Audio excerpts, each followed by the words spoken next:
asalaamaaleykum mbokk yi ñu ngi leen nuyu ku nekk turam ak santam di leen dalal fii ci groupe E-Média ITV iRadio synchronisé di nuyu mbokk yëpp comme ni ñu ko faral di def bi feebar bi di law ci àdduna bi léegi muy coronavirus ñëpp xam nañu balaa la te feebar bi xamante ne bu gaaw a wallaate la feebar bu doy waar la ndax taxawal na àdduna bi yëpp fii ak ci fànn yu nekk Sénégal nag ñu ngi fi di continuer maanaam sensibilisation bi di waxtaan ak mbokk yi pour ñu moytu feebar bi di tamit di dalal ay kàngam ci réew mi nekk fii di liggéey di xam màcc ci mbirum nga xamante ne seen fànn bu nekk naka lay taxawee ci mbirum coronavirus bi tey nag am nañu mbégte di accueillir ministre de l'eau et de l'assainissement Serigne Mbaye Thiam di ko nuyu monsieur le ministre ñu ngi lay dalal. maa ngi leen di nuyu bépp auditeur iRadio ak bépp téléspectateur ITV. bu ñuy déglu fii ci Sénégal ak ci bitim réew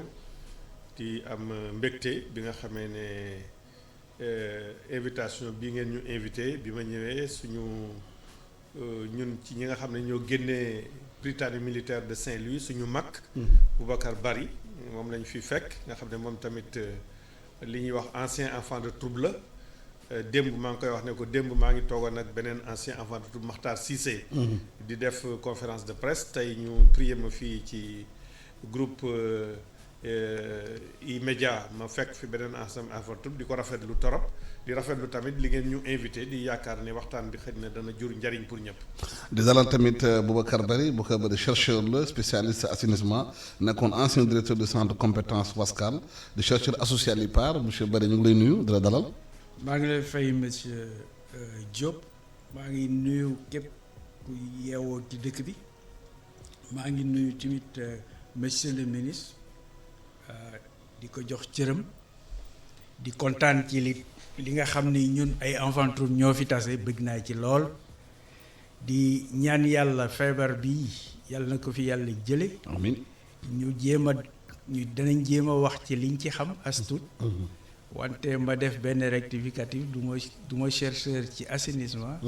juste dama nekk chercheur dans les sciences de l'eau. dans les sciences de l'eau. voilà waaw suñu affaire ndox. voilà waaw lu am solo la. waaw ndox am na solo lool monsieur le ministre parce que bu ñu waxee.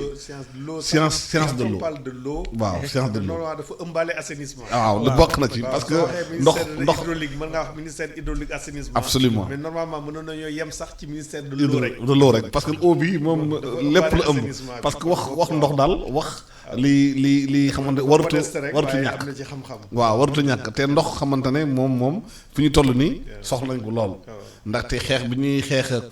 Covid 19 bi cet dañ ko laaj raxas loxo yi ak saabu ak loolu monsieur le ministre justement ci loolu yan matuwaay ngeen jël ci xeexum Covid 19 bi surtout ci ndox mi population bi xamante ne ñoom soxla nañ ko moment bi puisque nit ñi fépp ñu ngi naan nit ñi dañuy raxas seen loxo nañu set te cet bi ak assainissement ak ndox bi loolu am solo la. waaw wax dëgg yàlla ni nga ko waxee ndox moom lu am solo la fi ñu toll de sudul feebar bi sax ndox dafa am nekk loo xam ne lii moom lay wax toujours sama collaborateurs yi ne leen xëj na nit ki mën naa yeewu këram bañ a am courant muy soox ak moom waaye nga yeewu amoon ndox sa kër. war a sangu suba war a pour ñu nekk jullit war a jàpp julli amoo ko lu jafe lay doon. ma leen di wax kon képp koo xam ne kii ci askan wi téléphoné na wala leneen daal di ne amul ndox këram rek yow da nga koy natt sa bopp soo yeew woon amul ndox. mu jaral la taxaw bi nga ci war a taxaw pour moom mu am ndox ci lu gën a gaaw suñu réew ci mbirum ndox def na ci ay jéego yu bari muy ci. réew taax yi muy ci dëkki kaw yi def nañ ci ay jéego ci ndox mi ni muy ñëwee ak ni mu accessible soo gisee Sénégal ci li ñuy wax objectif millénaire pour le développement ci réewu taax yi mën nañoo wax ne yeggoon na ko ndaxte amoon na taux 98,5%. waaye li nga xam ne mooy suñu problème mooy li ñuy wax accès sécurisé à l'eau. C'est-à-dire que ñu am ndox. mais ba pare su amee yenn paan yi ñu mën ko dékku sans pour autant mu indi problème fi mu nekk nii problème bi ñu am ci réew taax yi mooy ndox mi am na bari na mais am nañu yenn quartier yoo xam ne yi dañoo am jafe-jafe ci ndox suñu seetee li ñuy wax périmètre urbain bi maanaam surtout fii ci région de Dakar ak ci région de Thiès ak Mbour yenn quartiers yi ci périmètre urbain bi am nañu jafe-jafe loolu nag li ko waral mooy investissement yoo xam ne yi dafa tardé woon pour def ko pour programme à long terme moo tax président bi mu ñëwee mu jël programme d'urgence pour loolu wàññi jafe-jafe yi mais mënu ko woon a jeexal ba pare def programme yu mag li ñuy wax usine de Kër Momar Sarr numéro 3 nga xam ne usine boobu fi mu nekk nii li ñuy indi ci ndox ci Dakar 410 000 mètres cubes la mais su paree moom dana indi 200 000 mètres cubes usine de dessalement bi tamit ñi ngi ci procédure yi moom tamit su paree dana indi 50 000 mètres cubes fii ci Dakar mais diggante bi am nañu quartier yoo xam ne dañuy nekk en bout de réseau maanaam tuyaux yi fi ñuy jeexee wala quartier yoo xam ne dañoo nekk ci fu kawe tuuti li ñuy wax quartier topographie élevée am ay jafe-jafe yooyu bi nga xamee ne coronavirus bi génn na damaa waxoon Sen'Eau ak SONES pour ñu daje seet nan la ñuy koy dékkoo ci jafe-jafe yooyu yenn quartier yi amoon boobu fukki fan ak ñaar ci mois de mars la ñu daje jox ñu benn programme gouvernement bi boo xam ne bii 7 milliards la programme boobu li ñuy wax programme d'urgence lay doon pour yenn jafe-jafe yi ci quartier yi ñu defar ko dafa laaj ay yenn forage yi gasaat leen pour que débit bi muy indi ñu mën koo yokk yenn quartier yi nekk ci kaw ñu def fa ay surpresseur juróom-ñeenti surpresseur ñu ngi ciy liggéey actuellement pour quartier yooyu ñu mën a xëcc ak aussi yenn yàqum ndox yi nga xam ne moom moo daan am fuite yi am ci réseau yi ñu changé ko loolu suñu defee programme boobu dana indi 47 000 mètres cubes jour à peu près yoo xam ne day yokk donc dana indi tan mais du régler problème yëpp su KMS 3 nga xam ne ñi ngi yaakaaroon ne diggante mois de septembre ak mois de décembre ci lay yegsi ci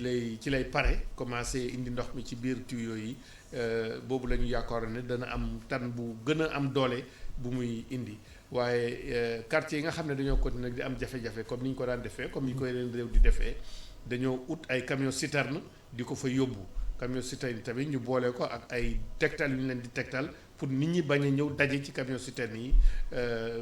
société Sen'Eau bi mu ñëwee tamit parc camion citerne yi mu fi fekkoon mu jëndaat ci yeneen fukk ak juróom yokk ko ci gouvernement bi fi mu nekk nii ci ayu bés bi di ñëw am na juróom fukki camion yu bees tamit yoo xam ne yi jënd na ko mais loolu ay solution nëgandiku la ay solution dépannage la mais kenn mënu la ñàkk mais daf ma yaakaar ne lu ñu ñàkk ndox war nañoo am ndax boo xam ne bi moom la ñuy raxasee loxo yi moom la ñuy setee. waaw monsieur Barry fii maanaam xeex Covid 19 bi dañuy yaakaar ne ndox mi lu am solo la parce que c'est vital ndaxte ñu naan raxas loxo yi sangu set parce que feebar bi dafa laaj set yan njëkkital la ndox bi war a am ci loolu. waaw danaa ci jéem lu ma mën nañ parce que wax ci wolof tamit dafay metti ci yenn yi. monsieur le ministre moom jéem rek. monsieur le ministre moom Saalum la dégg na wolof bu baax a baax. man nag pël laa bu juddoo Kajoor. waaw dañuy wax bu ñu comprendre bu juddoo Thiès danaa jéem a wax li ma mën. amul problème. ndox lu am importance la. parce que su ndox amul woon dara du am. lépp ci ndox la jóge lépp ndox la suñu yaram sax ndox la lépp loo laal fii ci taabal ji ñu toog ndox la suñ demee nag ba feebar bu mel ni am muy dañoo war a seet ñu ne il faut ñuy raxasu il faut ñu loo def il faut nga raxasu ndox soxla nañ ko pour lu bari te ndox tamit mooy jur feebar mën na jur feebar faj feebar. parce que ci cas bi ñu nekk dafay faj feebar parce que loolu moo tax ñu lay wax nga raxasu mais ndox mi su setul nga jëriñoo ko mën nga ciy jële feebar donc war nga ko aar pour mu aar la. loolu mooy li am solo dafa am yu mu bëgg a fàttali rek ci mbir mi mooy réew mi di Sénégal est-ce que am na ndox macha allah am nañu ndox loolu moom am nañu ndox ba mu doy. waaw mais ñëpp jotuñ ci ndox mi. loolu soo gisee ñu ne ndox mi dafay manqué dafa am ñaari façon manqué ci ndox. ci borom xam-xam yi li ñuy wax bu si njëkk bi mooy manqué parce que nekku fa soo xoolee Afrique mooy Afrique du Nord mooy pays Maghreb yi ñooñu pour ñu am ndox dafay jafe ñeneen ñi ñu mel ni ñun dañoo néew doole boo xam ni uti ndox mi dafay metti koom-koom bi moo amul pour ñu mën a def loolu mais loolu tamit il faut que ñu gërëm si njiitu réew mi tamit gouvernement bi ñi ngi jéem a def li ñu mën ñoom it ñi ngi ciy def seen kéemtalaay kàttan génnee ndox moo seer liggéey ko tabax ko ba nit ñi mën ko jëriñoo loolu moo seer loolu mooy jar xaalis bu dul jeex te mënoo ne damay defar ndox mi rek bàyyi éducation taxaw fii leneen taxaw fële béykat yi taxaw fii nga war a defandoo lépp donc day nekk benn ensemble boo xam ne progressivement nga ciy dem mooy ndànk-ndànk nga ciy demee lii monsieur le ministre wax ci ñàkkum ndox mi xaaral ma joxe ci benn firnde rek su dee dañ gëstukat yi li ñuy wax mooy nit doomu aadama bu nekk bés bu yeewoo soxla na lu war a dem ci diggante 20 litres ak juróom fukki litres ndox pour mu mën a def ay affaire am mën cee sangu mën cee naan mën a def lu mi loolu mooy minimum bi mu war a am loolu est-ce que am nañu ressources yi ci ndox macha allah parce que man dama naan réew moo xam ni dafa wéeru ci océan ci géej mënut a ñàkk ndox yàlla dafa def ni Sénégal ni mu bindoo ni mu tëddee mooy ndox mi fi gën a bari ndox mu neex ndox mi ñu mën a jëriñoo dafa nekk à la périphérie fi nit ñi gën a bari muy centre bi gën a ñàkk ndox walla su amee ndox it qualité bi nekku fa donc loolu moo tax ñoom gouvernement yi fi jàll yépp dañoo jéem naka la ñuy mën a arranger problème boobu su ma ko jëlee ci gouvernement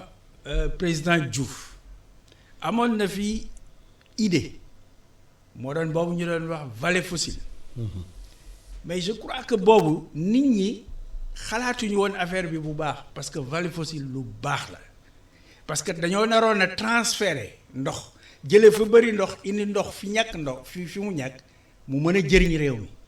te crois que idée boobu lu baax la woon macha allah mais li am mooy defuñu ko tey su ma xoolee nguur gi fi nekk tey li ñuy def ñëw ne dañuy def dessalement man de mënuma lu dul rafetlu ko parce que dama yaakaar ni foofu la solution bi nekk tey parce que soo jëlee population Sénégal yépp ci booru géej gi lañ dëkk soo jëlee ci géej gi dem 70 kilomètres ci biir réew mi soo ko rëddee mel na ni 3/4 population bi yépp fa lañ nekk wala 2/3 population yépp fa lañ nekk te dañoo soxla ndox pour naan dañoo soxla ndox pour béy ci la usines yi nekk ci la industrie bi nekk te ñooñu ñëpp dañoo soxla ndox donc suñ demee tey ba war a xalaat ni dañuy def maanaam li ñu naan dessalement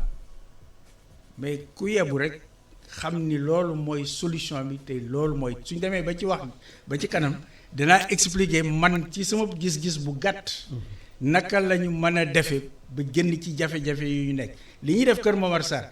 baax na macha allah mais mënuñu chaque fois suñu soxlaa ndox rek ñu ne nañ tàllal tuyau bu jógee waa encore Kër Momar Sarr di ñëwaat ci dëkku taax yi parce que dëkk bi ni mu bindoo tamit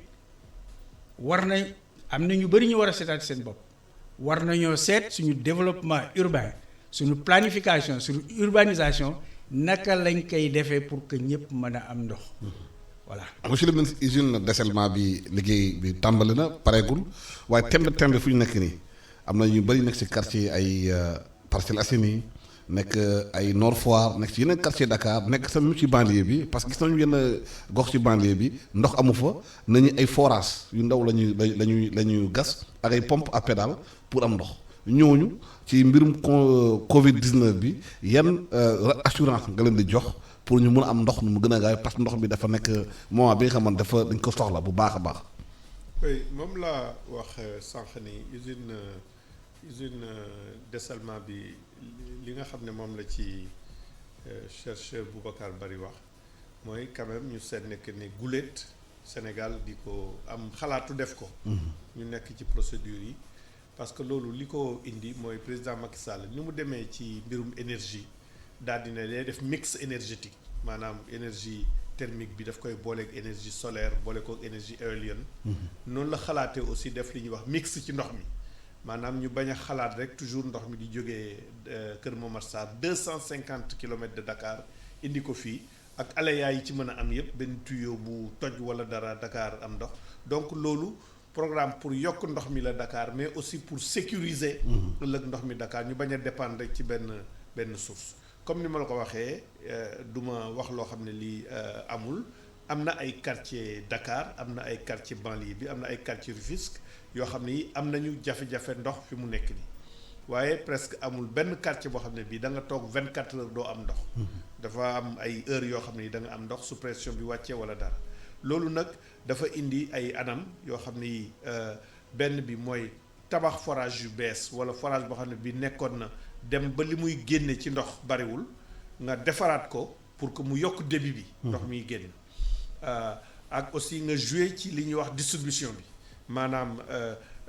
comme ni ñu koy defee ci courant bi benn quartier bu amul rek bañ a supporter manque ndox mi mais ngay tëj vannes yi di tëj ay vannes di tijji ay vannes yenn gox yoo xam ne fi mu nekk nii nit ñi bareetuñ fa nga wàññi ndox ni ñu fay yóbbu par exemple solution yi Sen'Eau fi mu nekk nii comme université tëj nañ ko comme presque stade bi kenn nekku fa xam nga mën nañoo def jouer ci distribution bi wàññi ndox mi nga xam ne moom mooy dem foofu pour que ñeneen ñi am ndox donc solution yooyu lañu nekk actuellement pour que tanu ndox mi yokk ci quartier yooyu mais diggante bi su fekkee ne quartier boo xam ne bi am na problème ñoom danañ fa yóbbu camion citerne pour ñooñu am ndox mais li nga xam ne moom mooy régler mbir mi dëgg mooy programme mu Kër Momar Sarr bi su ñëwee li muy indi dugal ko ci ndox dana may suñu réew fekk ay fukki at encore mu bañ a am problème mu ndox suñ ci boolee ndox mi jógee Kër Momar Sarr te li Boubacar Bari wax aussi dëgg la parce que wax na géej gi waaye tamit wax na pour beneen côté bi fleuve Sénégal dañ ko bokk ak yeneen ñetti réew muy Mauritanie muy Mali muy Guinée ñu nekk ci biir OMVS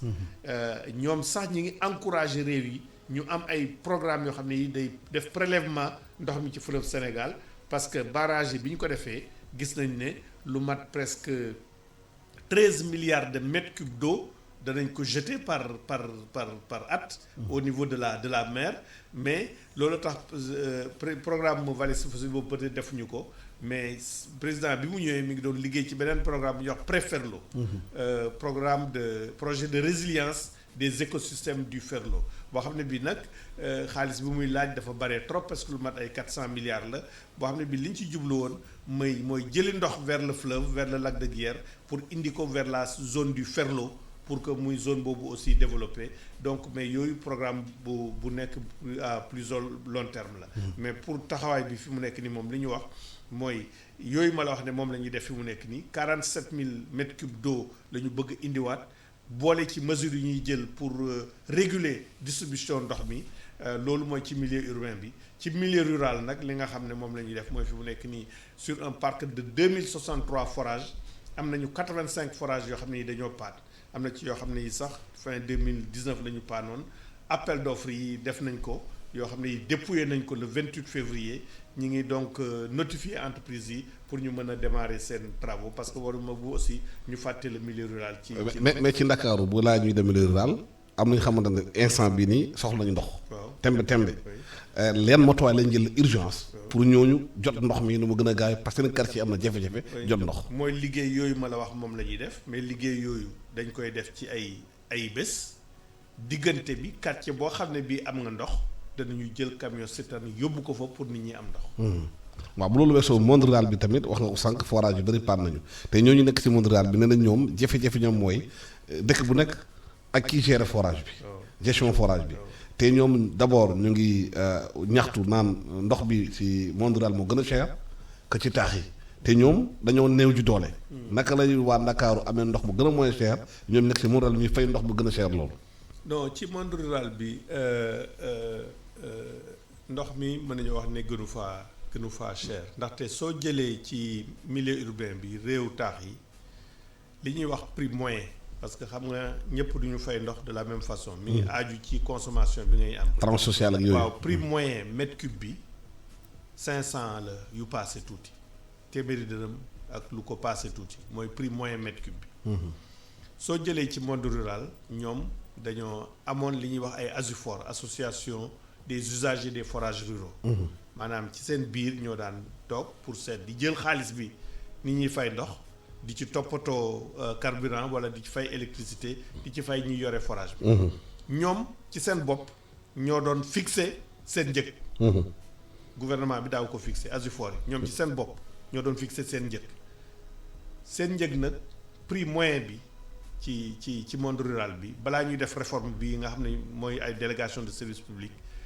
350 francs la woon. am na ñoo xam ne ñii nag ñi ngi woon ci 175 am na ñu nekk ci 200 am na ñu nekk ci 300 am na ñu nekk dem ba ci 400 mais prix moyen bi Sénégal 350 la woon. xam nga kon prix moyen bi moo gënoon a yées. bi nga xamee ne président de la République ñëw na mu am aussi benn réforme bu mu def ci gestion ndox mi ci milieu rural mu daal di ne comme li ñu def ci réewu taax yi am nañ ci ndam ba Afrique yépp di ko ndam. ci àddina bi aussi di ko ndam mooy li ñu def société de patrimoine SONES def société de gestion mu nekkoon SDE lekk mu nekk SEN'EAU nañ ko def ci monde rural parce que pour que gestion bi gën a professionnel ASUFOR yi nga xam ne da daan am qualité yenn saa yi ci réseau bi ndax mu bari ñu koy perte mu daal di ne donc dañuy xaaj réew mi juróom-ñetti xaaj li ñuy wax délégation de service public xaaj bu nekk maanaam région de par exemple Thiès ak Diourbel ñu def appel d'offre benn entreprise privée gagné ko di gérer forage yi foofu ñu def ko région de Kaolack boobu bu ñu ko defee dañoo jël njëgu ndox bi ñu harmoniser ko Sénégal képp koo xam ne kii yaa ngi gérer ndox ci milieu rural 250 francs mètre cube moom ngay facturer su fekkee ne ndox la buy dem ci kër 200 francs mètre cube su fekkee ne beneen usage la muy usage agricole bi. donc loolu mooy prix ndox yi nga xam ne ci milieu rural mais. tey fi DSP yi am li ñuy wax délégation de service public société privée yooyu comme Kaolack Kaffrine nga xam ne société bu ñuy wax Flexo moo fa nekk ci kër yi 250 francs le mètre cube moom la ñuy facturer waaye ASUFOR yi nag fi nga xam ne ay association la borom dëkk bi ñoo def seen association ñoom am nañu liberté fixer seen prix ndox prix moyen bi 350 la mais am na yu yées 350 am na ñu ëpp 350. waaw balaa ñu ñëw doon monsieur le ministre dem Kaolack jël suñu casque dem Kaolack fekk fa suñu correspondant di Modou Sène ci mbirum Kaolack ñu ci waxtaan ci mbirum maanaam assainissement bi ak ndox mi Modou ñu ngi lay nuyu naka waa Kaolack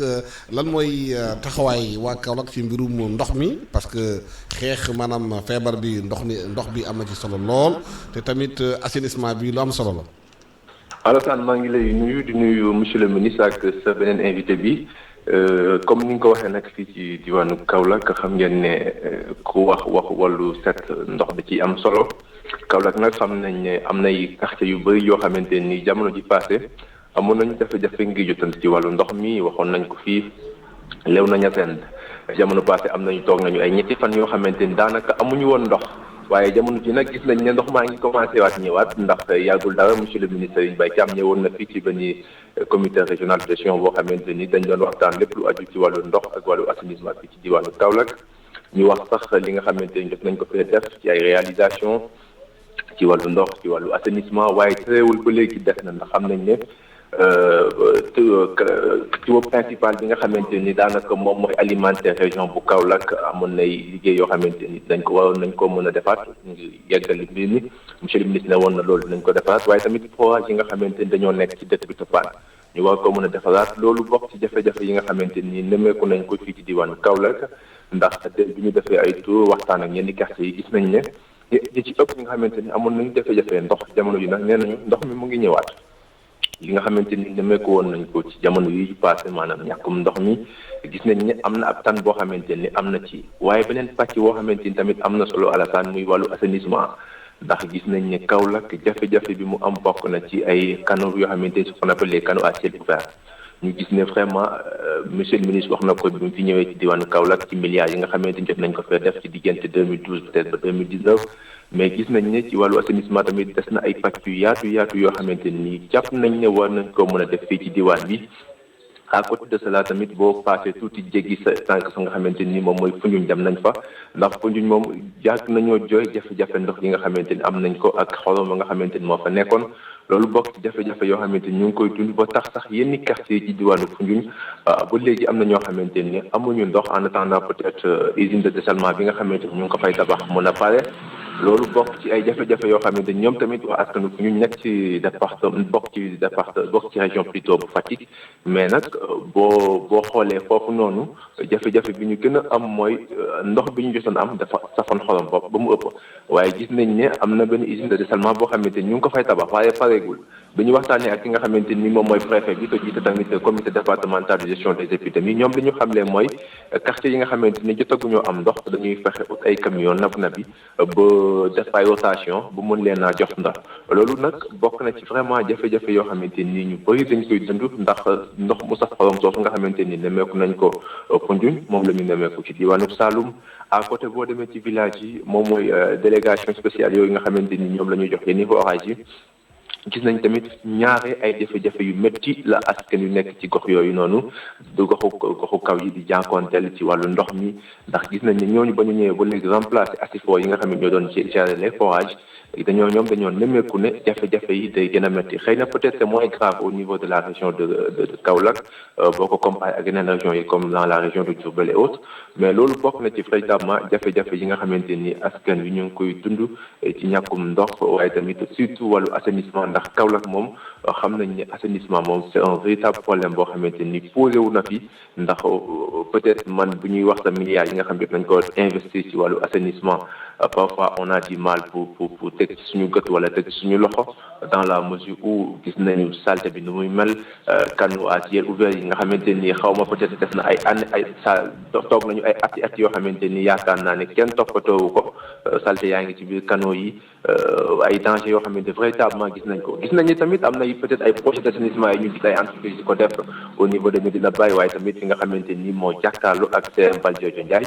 mais terewul gis nañ ne fële am na benn quartier bu nekk ci Medina Baye canaux bu ONAS bi wax nañ ko ci ay bés yu ñu génn ndox yi maanaam fi nga xamante ni fa la jeexee ndox yooyu day ball bu dugg ci benn kër am na kër goo xamante ni benn góor moo fa toll ay atam war toll ci 80 moom nee na daanaka bés bu yàlla sax loolu lay dund maanaam day ñëw dem ONAS wax ak ñoom waaye bu ñëwaatee tamit même jafe-jafe yooyu lay amaat ndox mi day bal ndox mu salte boo xamante ni moom mooy jóge ci canalisation yi bal dugg ci këram te kër googu noonu lu ëpp téeméeri ay ndongo daara ñoo fa nekk ci kaw moom sax mu yàpp ne ndox mi ni muy yàgg di dugg ci kër gi bu yàggee xëy na mën naa dem mën na saxal bâtiment bi te bu boobaa jëye mën na ci am moo tax dem na ci autorités yi nga xam ñoo nekk ci dëkk bi muy préfet gouverneur waaye jusqu'à présent amagul benn solution définitive boo xamante ni gis nañ ko fa te loolu c'est un danger permanent bu fa nekk te bëri na ci ay dëkkuwaay yoo xamante ni ndox moomu nga xamante ni moom mooy bal ci Medina Baye Fall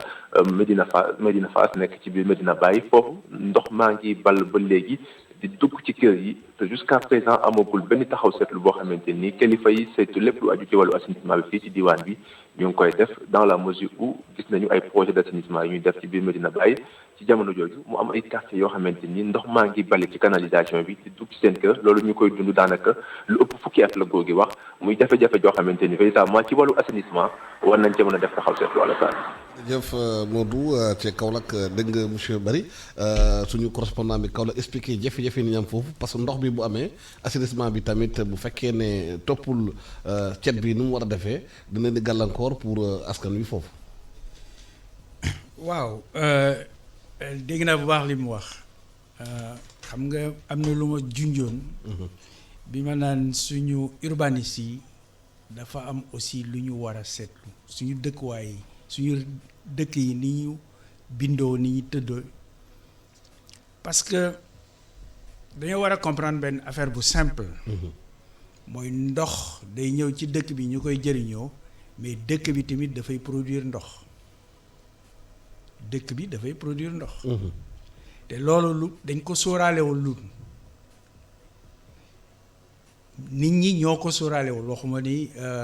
ñiy gérer ndox mi sóoraalewuñ ko mais ñëpp xam nañ ni ndox mi ngay indi ci biir kër gi mooy liñ naan ñun eau bleue ndox mu bleu bi dañ koy delloowaat ci biti mu nekk eau grise. su boobaa ndox moomu nag la ñu war a seet naka lañ koy génnee parce que su fa yàggee man mu jur jàngoro parce que nee naa la sànq ndox mooy mën na indi jàngoro te moom la ñuy utiliser tamit pour faj jàngoro. donc dafa war a set. li am ba am mooy suñu assainissement bi état bi def na ci ay jéego yu am solo loolu moom bi ñu amee indépendance ak léegi def nañ ci ay jéego yu am solo def nañ ci xaalis macha allah xaalis bu bëri lan moo tax ba tey ñuy am ay problème mooy suñu koom-koom suñu loxo mooy jotul suñu poche loolu nañ ko wax ak suñu comportement tamit laisse à désirer comme on dit. ni koy tubaab bi di waxe tey soo demee ci kër goo dem da ngay gis nit ñi suñu bëggee jàpp pour julli dañuy dem ubbi robinet bi lan mooy ndeyu nga war a mën a utiliser 1/4 de litre pour jàpp nga war a ubbi robinet bi utiliser 10 litres dañoo war a jàngat ñun ci suñ bopp naka la ñuy gérer loo xam ni. parce que waxuma ko mais il faut ñu xalaat ci ndox du lu nit doomu aadama mën a defar xam nañu composantes yi nekk ci ndox yépp muy oxygène ak hydrogène mais mënuñu ko defar yàlla moo ñu ko baaxee yàlla nag li mu la baaxee da nga ko war a sàmm. tey da ngay gis wax na canaux à ciel ouvert d'accord naa si am na mais nit ñi dañuy jël seeni mbalit di ci tuur lan la leen di jural ndox mu dul jàll ndox mu mënut a walangaan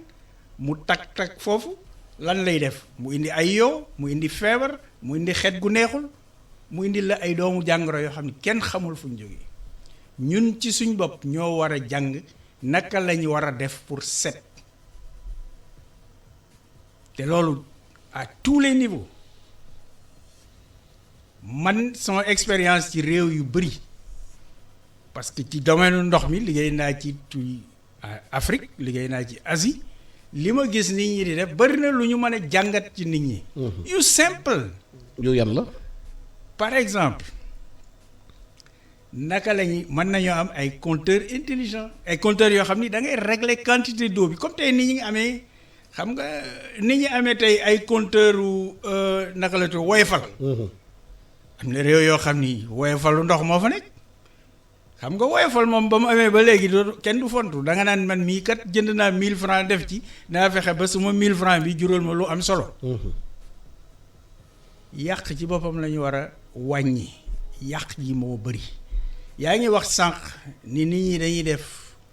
des pompes manuelles ou pompes à pédale. ñun yooyu yëpp pompe manuelle lañ leen tuddee.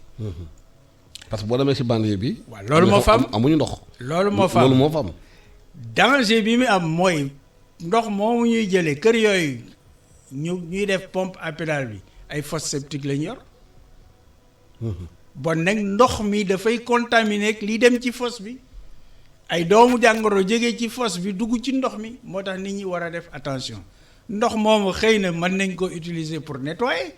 mais waruñu ko mën a utiliser pour ay usages yoo xam ni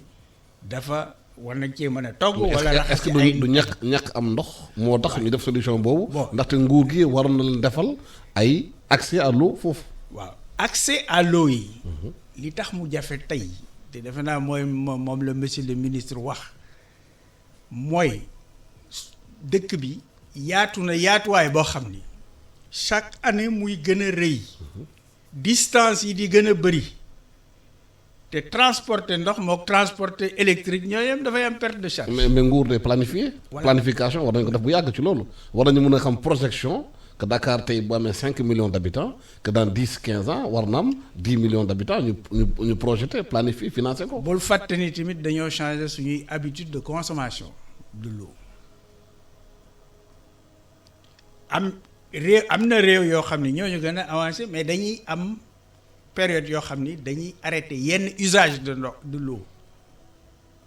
fii bés boo ko defoon ragal naa ni da nga bëri ay nit ñoo xam ni danañ jàmbat. et pourtant suñu xoolee investissement yi ñu def ci ndox bi ñu amee indépendance ba léegi macha allah mais li tax tey demuñu ba kenn ku nekk loolu mooy sécurité de l'eau sécurité de l'eau mooy doomu aadama ba bu nekk fa mu nekk mu mën a am ndox mu doy mu mën a jëriñoo loolu la ñuy wax sécurité de l'eau mais loolu pour ñu am ko tey ci jamono ji ni mu bindee ak koom-koom bi ni mu demee yaakaar naa ni dana métti parce que nay xalaat ni am na yeneen priorité timit yoo xam ni am na solo nguur day prévoir lu bëri mënu la wax rek ndox rek lay def loolu mënta nekk loolu jaarul yoon. mais léegi ñun suñ bopp ñoo leen mën a jàppale bi mooy fexe ba aar li ñu am as tuut li ñu am jéem ko sakkanal mën ko utiliser ba nga xam ni du ñu gêner ñeneen. di yokk progressivement investissement yi avec couverture monsieur le ministre jox na leen couverture taux urbain bi Sénégal dañ koy citer un exemple te loolu il faut que ñu reconnaître ko bëri na ci domaine ndox yoo xam ni Sénégal dañ leen di citer un exemple ma wax la ci benn Sénégal moom mooy un des rares pays ci àdduna bi tey boo xam ni mooy ci la am na ñaari autorité de bassin yu siégé ci même pays bi muy OMVS ak OMVG loolu lu ko waral li ko waral mooy coopération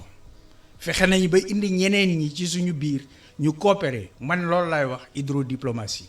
te loolu fànn bu am solo la. waaw mais monsieur le ministre wax na ko ndox lu am solo la population yi tey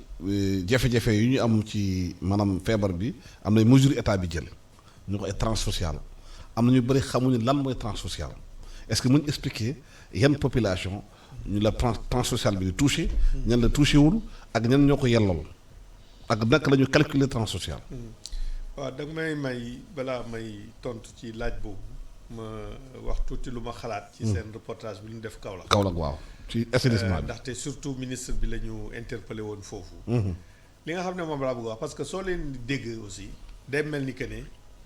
dara baaxu fa. li nga xam ne doxul rek moom lay wax waaye tey jii soo jëlee xëy na téeméeri nit. juróom-ñeent fukki wala juróom-ñeent fukki yeeg juróom am nañu ndox mais am na ñu amul ndox. fii Dakar soo seetee li ci ëpp ci limu nit. am nañu ndox. ñi amul ndox moo yées moo néew ñi nga xam ne am nañu ndox. waaye ñëpp dañu war a am ndox. waaw ñëpp dañu war a am ndox bien sûr. mais lépp matul ci suñu réew. lépp matul fi war a am école yëpp amul école. fi war a am tali yëpp amul tali.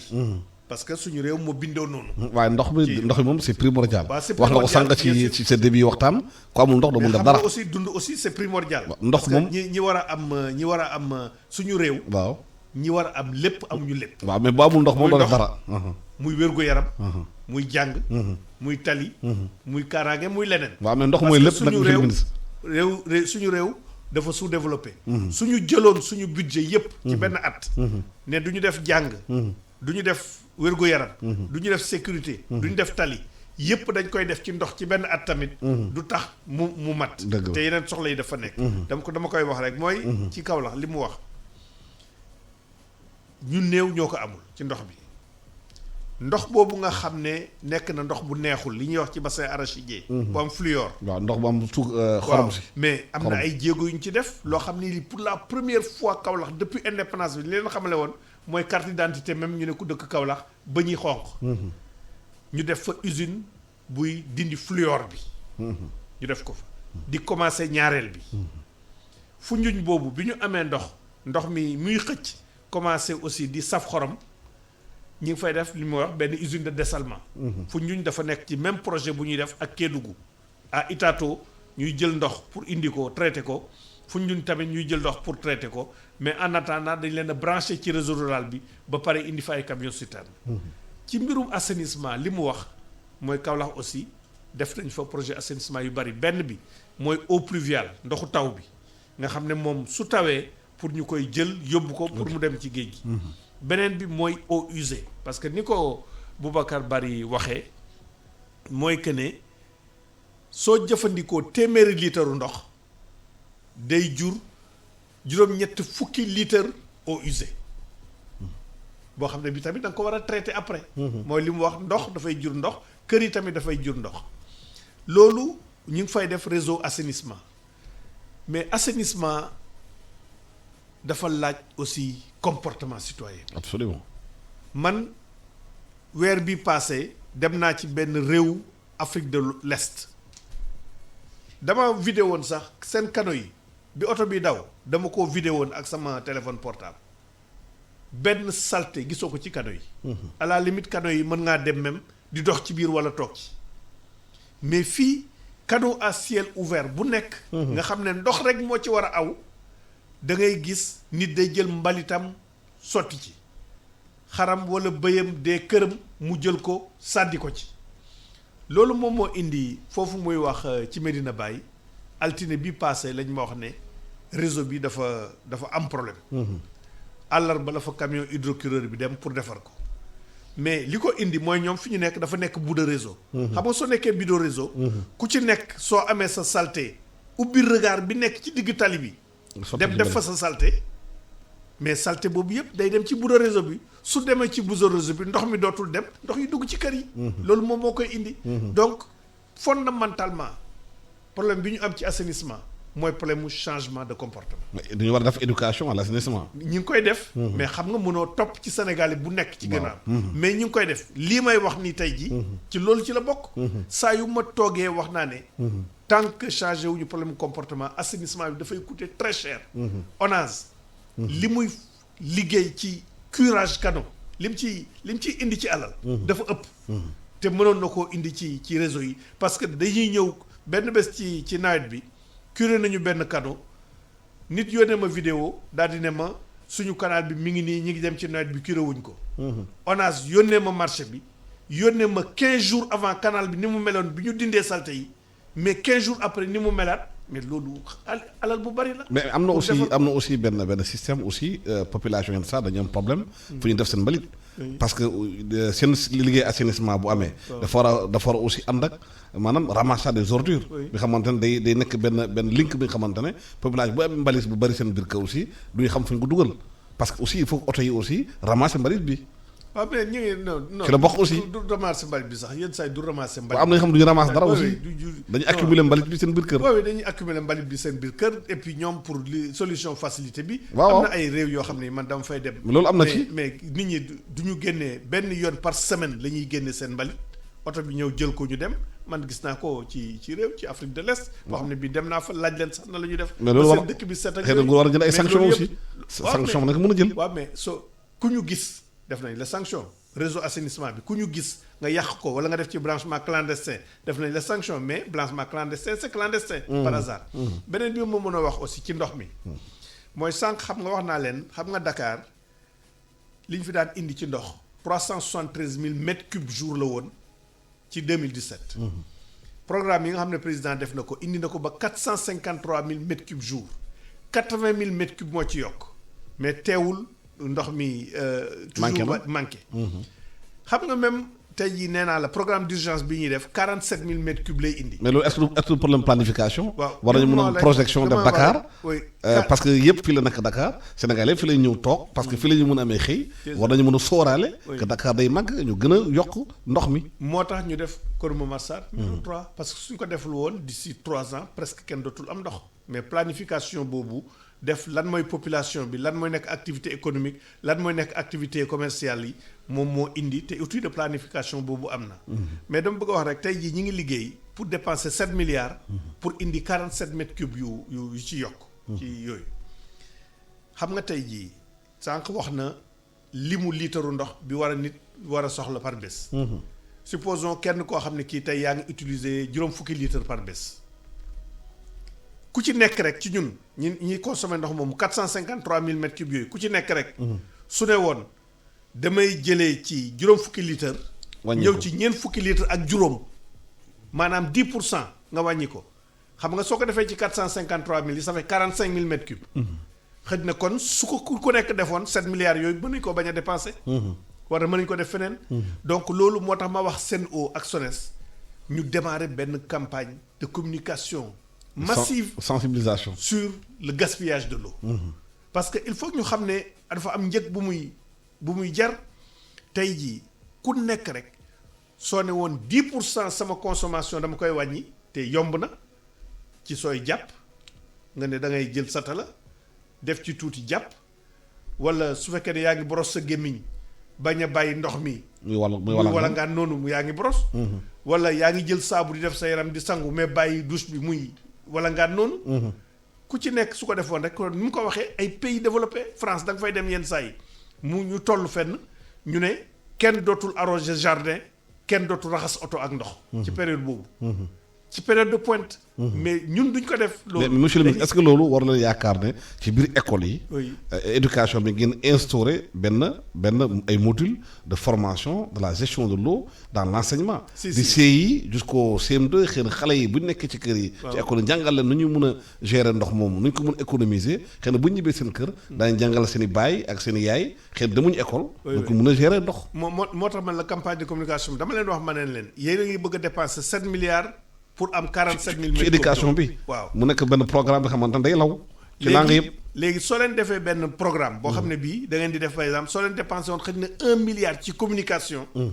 peut-être que da ngeen am même résultat bi. donc mais bëgguma xuus torop ci loolu. léegi ma dellu si ci laaj bi nga laaj. waaw balaa ñuy dem foofu am na benn ñu naan université yi. waaw gaspillage d'eau bi ba am foofu kenn mënu ko naatable. boo dem université Cheikh Anta Diop Dakar. ci douche étudiants yi ndox bi day walangaan guddeeg bëccëg. est-ce que état bi mënu wut benn système bi xamante ne bu am ci hôtel yi boo duggee ndox bi walangaan soo génnee ndox bi fay ci robinet yeeg yooyu ñu changer système de tuyauterie bi robinet bi parce que ay milliards de ndox bi di côté contribuable bi. waaw loolu soo keroog bi may wax ak directrice su Sen'Eau mu ne ma université Dakar rek je pense que li fa nekk ci robinet defe naa waxoon na ma lim bi ay 200 et quelques robinet ñoo ci nekk. waaye day sotti guddeeg bëccëg te programme bi ñu am fi mu nekk nii ñoom soo gisee ñu arrêté ko wala wàññi ndox mi fay dem fi mu nekk nii pour que gaspillage boobu bañ a bari. est-ce que moment bi du moment bi xam ne changement de robinet war na mun a. waaw parce que université tëj na mais xam nga loolu université moo koy def. donc ci Sen'Eau ci seen programme am nañu programme dugg ci yenn structures yi nga xam ne dañuy consommer ndox bu bari ñu ngi koy def actuellement au niveau des casernes. Bien que foofu même gaspillage bi amu fa noonu. parce que les militaires là dañu discipliner trop mais au niveau des universités li nga wax dëgg la ci logement yi ak yeneen yi ndox mi yenn saa yi dafay am fuite wala yenn saa yi kii bi yàqu duñ ko defar mais loolu yëpp dafa bokk ci éducation bi ngay wax te loolu wax nañu Sen'Eau ñu taxaw ci loolu aussi pour éduquer les gens pour l'utilisation de l'eau commencé ko ci école yi comme idée boobu nga wax. léegi nag transsocial bi lan la. man maa ngi ci réew mi. wax nañu waxu transsocial. ne nguur gi am na koppar yu ñu ci dugal. est-ce que transsocial kan lay laal kan la du laal. waaw xam nga léegi dañoo def ci facturation ndox mi dafa am li ñuy wax aussi ñetti tranche maanaam ki nga xam ne dafay jëfandikoo ci ñaari weer yi parce que par bimestre la ñuy facturer ñaari weer bimestre mooy ñaari weer. janvier février bimestre la. mars avril bimestre la ñu ne tranche bu njëkk bi mooy ki nga xam ne li muy jëfandikoo ci ndox dana yées 20 mètres cubes 20 mètres cubes suñu jàppee ne bërigo ndox mooy téeméeru litre mooy ñaar téeméeri bërigo ndox ñu beneen bi ñu ne ki nga xam ne ci ñaari weer yi ci ñaari weer yi beneen bi nga ñu ne mooy ki nga xam ne day consommer diggante ñaar téeméeri bërigo ba ñeenti téeméeri bërigo mooy 20 mètres cubes ba 40 mètres cubes. beneen bi ñi nga xam ne dañuy consommer lu ëpp de 40 mètres cubes ba 60 mètres cubes ainsi de suite. ak lu ëpp 60 mètres cubes. loolu li ñuy wax tranche sociale bi mooy ñi nga xam ne ba ñaar téeméeri bërigo ndox muy soo ko xaymaa muy 20 mètres cubes muy ñaar fukki junniy litre ci ndox ñooñu. tarif bi ñu leen di defal bokkul ak yeneen tarif yi président bi mu jógee nii ci mesure yi mu jël mu ne ci benn bimestre mooy ñaari weer consommation ñi nga xam ne dañuy consommer tranche sociale li ñuy képp ku nekk li ngay consommer ci tranche sociale mooy 20 mètres cubes yu njëkk yi loolu nguur gi daf koy jël moo la koy fay moom moo koy fay loolu mooy ci consommation bu Sen'Eau bu réew taax yi bu la ko xayma ñaata milliards lay doon 3 milliards lay doon pour jël ko ci benn bimestre mais commencement bi sax dañ doon xalaat ne dañ koy jël rek pour ñi nga xam ne 20 mètres cubes rek la ñuy yem mais bi ñu defee xayma yi calcul yi ñu gis ne 3 milliards yi finalement mën nañ cee dugal ñi nga xam ne tamit même danañu passer 40 mètres cubes mais soo jëlee 60 mètres cubes par exemple consommé ko 20 mètres cubes yi rek la état biy jël. en charge yow 40 mètres cubes yi ci yaa koy jëlal sa bopp parce que jàppale ne yow soo demee bay mën a consommer lu mat 60 mètres cubes wala lu ko ëpp. am nga moyen c'est que am nga moyen pour fay donc li 20 mètres cubes yi daal pour bépp client boo xam ne bii client ménage la maanaam kër client administration bokk ci. 20 mètres cubes yooyu ñuy maye. client industrie bokk ci. donc li ñuy viser mooy ménage yi 670 000 ménages à peu près la. 3 milliards la loolu mooy ci ndox mi bi Sen'Eau di gérer en milieu urbain. loolu ban weer ak ban weer lay concerné. waaw léegi dañ koy def ci benn bimestre. bimestre ban la bi ñu toogee ne xam nga facturation ndox mi dañ ko def ci ñaari secteur li ñuy wax les groupes pairs ak groupe impair loolu pour que releveurs yi bañ a toog ci benn weer rek di relever ñëpp liggéey la. dañoo xaaj donc secteurs yi am na ñoo xam ne ñii fi mu nekk nii ñi ngi jot seen facture war koo fay diggante le 15 avril ba le 26 avril ñooñu le 7 mars diggante boor yi le 7 mars lañ leen defoon relevé. bi ñu leen defaree relevé fin mars ñu jot seen facture war koo fay diggante le 15 ba le 26 ñooñu ñooy la ñuy wax le groupe pair. ñi nga xam ne ñooy groupe impair à partir du 7 avril bii maanaam un mois après la ñuy def seen relevé. que tey ji la relevé yi waroon a démarrer. su demee ba fin du mois ñooñu jot seen facture léegi fin avril war koo fay diggante le 15 mai ba le 26 mai. pour ñi nga xam ne jot nañu seen facture ba pare mooy groupe 1 bi ñooñu bimestre bi mënoon lañ leen cee dugalal loolu mais su leen ko ci dugalaloon du feeñ seen facture. suñu demee di fay rek la ñuy wax naan li nga doon fay de wàññi nañ ci lii te boobu mën naa am ay jiixi jaaxe ndax liñ ma wàññi loolu la wala déet. li ñu bëgg mooy mu nekk de façon transparente ñooñu kon weer boobu. dañ leen koy may ci seen. dañ leen koy defal avoir ci seen facture bii di ñëwaat. ñoom seen prochaine facture mois de juin lay doon ci seen facture boobu lañ leen koy defal. ñi nga xam ne nag tey jii la ñuy commencer seen relevé ñu war a jot seen facture fin avril ñooñu suñu jotee seen facture dañ ciy bind par exemple ne yow yaa ngi waroon a fay juróomi junni lii ñu la faaseel junni la wala ñaari junni donc léegi yaa ngi fay juróomi junni moins ñaari junni yooyu muy ñetti junni. wala yaa ngi doon fay juróomi junni moins junni bi muy ñeenti junni. kooku dañ koy génne ci facture bi pour ñi nga xam ne seen relevé tey lañ koy def ñu war a jot seen facture fin avril. ñeneen ñi nga xam ne nag joxoon nañ leen seen facture ba pare ñooñu ci seen facture mois de juin ci la ñuy génne loolu nga xam ne moom lañ di wàññi. yi ñu nekk ci àll bi nag est-ce que ñoom concerné nañu aussi ci wàññi bi est-ce que ñoom am na lu leen jéglal. pour wàññi seen facture ndox. waaw loolu aussi bokk na ci parce que commencement bi sax soo gisee annoncé wuñ ko woon parce que ni ngi doon xalaat ci ban anam lañ koy defee parce que wax naa la sànq fii ci réew taax yi moom dañuy oo Sen'Eau rek ñoom am nañu xarala yu bees am nañu informatisé et tout mën nañ laa génneel client bu nekk li muy consommer type de client bi yépp tout de suite. en 10 minutes mën nañu ko génneel. ci dëkki kaw yi nag. soo gisee li ma lay wax mooy dafa amoon ay Asufor bu nekk ak forage bu nekk ba mu am ci yeneen dëkki kaw yoo xam ne yi li ñuy wax délégataire de service public yi ñoo fa nekk mooy ay société privée yu ñu jox ndox mi te ci biir dëkk yooyu région yooyu par exemple soo jëlee Diourbel ak Thiès wala nga jël Kaffrine ak Kaolack am na ci ay forage yoo xam ne yi sociétés yi ñoo ko jël am na ay forage yoo xam ne yi Asufor yi ñoo continuer di ko def ñu jaaxle woon torop nan lañ koy defee Asufor yi ay registre la ñu am ay cahier jox nit reçu pour mu dem fay nga bëgg koo def Sénégal yépp parce que 720 000 ménages à peu près la milieu rural dana jafeñ torop pour nga def ko ci anam bu leer bu gaaw boo xam ne bii dana gaaw léegi commencement bi ñu ne woon est-ce que duñu jël forage yi ñu jox leen ñu jënd carburant mais problème bi mooy am na forage yoo xam ne électricité la même su nekkee ci réewu kaw yoo xam ne énergie solaire la soo leen ko joxee Asufor yi est-ce que ñoom danañ ko génne ci facture bi. amoo moyen de contrôle. après ñu daal di ne ñu xalaat ci gouvernement bi ñu ne comme ñoom aussi beneen préoccupation bi ñu am mooy am ndox mu doy yenn quartiers yi ci village yi amul ndox nañu jël xaalis boobu nga xam ne dañ ko xayma woon ci 3 milliards 300 pour milieu rural ñu dugal ko ci branchements sociaux wala extension des réseaux wala réparation forage président nañu avancé leen idée boobu mais boobu ngeen am mais aussi na ngeen ubbeeku ci acteurs yi pour seet ñoom ndax am nañu beneen anam boo xam ne bii mën nañ koo def xaalis boobu yegg ci nit ñi. am na ñu ma oo démb naan ma registre yi mën nañ leen a wax yónni leen benn tableau Excel ñu def ko ci Excel yónnee donc ñi nga waxtaan ak ñoom. mais loolu ma ne leen lu jafe-jafe lay doon. waaw mais daal prévoir nañ ko mais anam bi ñu ko war a defee dafa war a nekk ci mécanisme yu leer ak ci ay critères yu objectif mën koo matale bépp forage bu nekk mais xaalis bi dana dem ci ñoom soit ci anam bi ñuy waxee wàññi fay bi soit ñu dugal ko toujours ci ndox mi maanaam branchements sociaux extension réseau réparation forage. est-ce que mu leen xool aussi ñi xamante ne ñoom dañu nekk ci système boobu ku nekk xam facture am ñaata la. ngeen jox ko xaalis bi directement mu fay facture am. waaw mais xam nga Sénégal yi il faut nga def ko Sénégal yépp loolu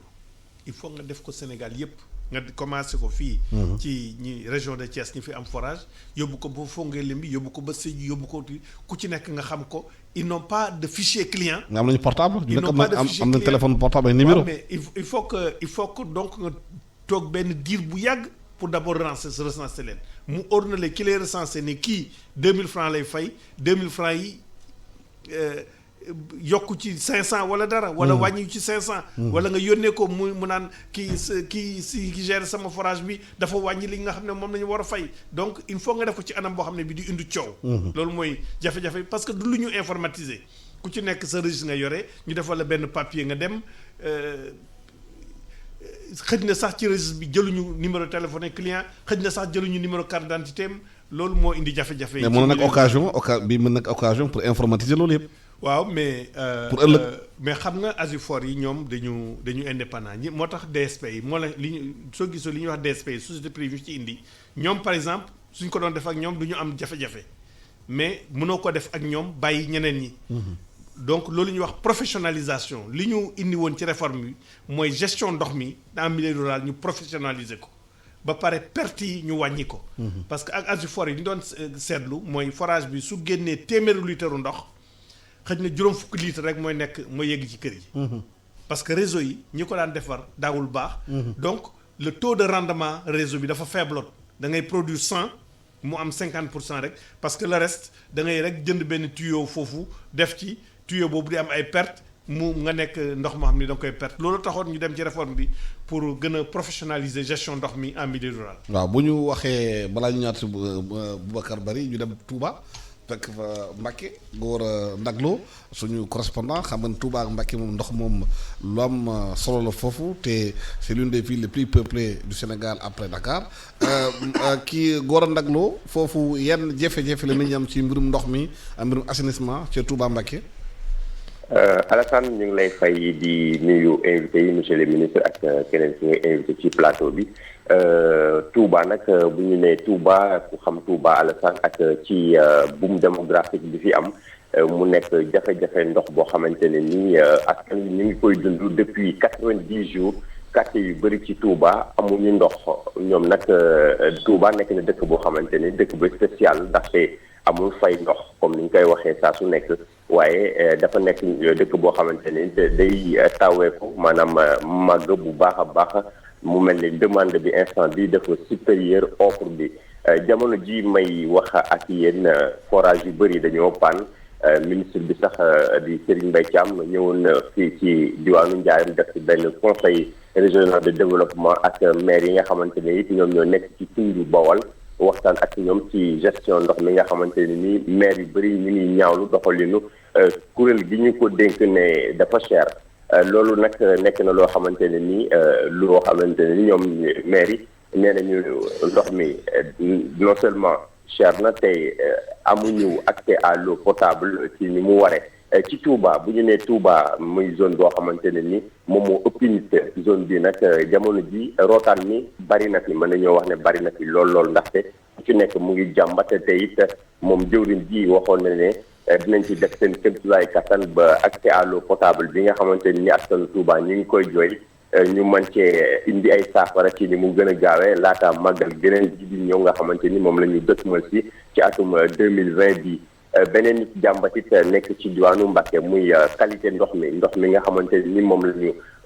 la Sen'Eau di jox ñi nga xamante ni ñoom ñoo nekk ci Mbacké yàgg nañ koo jàmbat xeex boobee tax na sax am na collectif boo xamante ni taxawoon nañ ko ci diwaanu Mbacké muy ndoxu Mbacké lañ ko duppee ñoom nag ci li ñuy dox mooy fexe ba nga xamante ne ni ndox mi qualité bi dina gën a normal ndaxte ndoxu Mbacké naan ko nekk na lu jafe-jafe am na ñoo xam ne te ni sax mën naa ne 99% ci askan wi naanatuñu ndox mi lu dul sangu rek lañ ci def ak fóot te ndox mi nga xamante ni moom la ñuy jëfandikoo di ko naan dañu koy jëndi ci teen yi nga xamante ni ñoom ñoo wër goxu Mbacké bii nii ñu nekk. Alassane askan wi nag jamono ji tembe suñu toll nii rootaan mi comme ni ñu koy waxee démb rek yaa ngi dégg benn reportage à la rajo ci askan wi nga xamante ni ñoom ñoo nekk ci Touba ci quartier périphérique yi nee ni ñetti weer gi nii amuñu ndox màggal ga ba tey ñeneen ñi ne la màggal ga ba tey amuñu ndox ndaxte ndox mi saa yu egg day nekk ay guddi te heure bi nga xamante ni sax moom la ñu daan rooti mënatuñ koo def ndax couvre-feu bi mu mel ne nag ci beneen fànn comme li ñuy wax ne ñàkkum fayum facture yi ñoom waa Mbacké ñoom yàgg nañ ci loolu nag ndaxte bi ñuy xeex bi ba tey am na kër yoo xamante ni nee nañu dootuñu fay ñi nga xamante ni ñoo di Sen'Eau rawatina ba fi FDE nekkee sax la ñu tàmbali woon xeex boobee bi ñu fay facture yi ndaxte qualité bi ñu leen di jaayee ndox mi qualité bi ñu leen di jox baaxul te bu ñu xayma li ñu koy jëndee mètre cube bi ñoom ak waa Dakar ñoom ñoo xaw a yamle te comme li ñuy génne di ko jënd ci ndox facture lay doon te li ñu leen di jox baaxul moo tax ñu bëri bankoon seen loxo ne duñu fay seen i facture mu nekk coow loo xamante ni ba jamono ji tembe Alassane mu ngi ci Mbacké ba tax na nag laaj bi mooy jëwriñ ji fan la toll ci ndoxu Mbacké ak fan la toll ci Touba bi nga xamante ne nii ay atañu nii saa su nekk jafe-jafey ndox di fi am forage yu bëri panne loolu askan wi di ko jàmbat saa su nekk mën nañu jàpp ne daal ndox nekk na loo xamante ni ci diwaanu ba wala jafe-jafe la ci ñoom muy jafe-jafe boo xamante ni nag yàgg na ñoom ba tax na sax yu bëri ne lii ndëkkaale la ci ñoom te it saafara si kañ lay jip ba tax na nag moom jëwriñ ji indi woon ci ay dalal xel ba defoon ci Touba ay visite naka noonu it bu ñu nee ministre de l'eau dañ naan ministre de l'assainissement bu ñu nee Touba it ñu xam ne sax bu xiinee rek taana point yu bëri dafa kuma day taa ba tax na it bu nawet bi ñëwee autoroute bi nga xamante ni moom moo nekk ci diggante Touba ak Mbacké day nekk autoroute boo xamante ne nii day dagg ñaar Touba ak Mbacké dañ leen di séparé moo tax na moom jëwdi jiit xamaloon ne it dina ci indi ay saafara mu mel ne it màggal gii di ñëw bu ci yàlla àndee day nekk ci digg nawet ba tax na nag jiixi jaaxa juddu ñuy ne ndax màggal gii nga xamante ni ci digg nawet lay nekk ndaxte CRD bi passé nga xamante ni nii ci màggal Touba lañ ko jëmale woon ñoom autorité administrative yi di kilifa yi xam nañ ne màggal gii di ñëw du yomb ndaxte bu ñu nee màggal ak nawet ak ku xam Touba ak nu mu mel ci mbënd mi dinañ jafe torop ba tax na nag ñoom askan wi di xaar travaux yi nga xamante ne ni moom la ñu annoncé woon démarré bu baax a baax ba nga xamante ne nii nag saa yu lu mel noonu amee dootuñu ci am benn jafe-jafe Alassane mën nañoo jàpp ne daal ndox bu taawul ci Touba it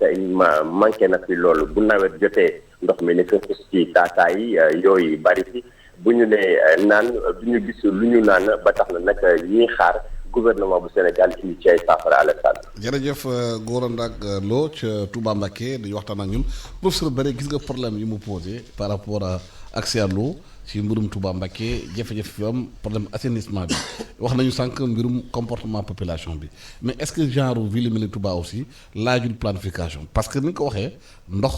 am na solo lool ci nit te moom mooy pratiquement la première ligne de première denrée bi xamante ne kii dina ko soxla ci li muy defee ci li muy demee ci li muy dundee est-ce que mën nañ jël ay financement yu bari pour régler problème yooyu. waaw dama yaakaar ni problème bi du nekk rek financement.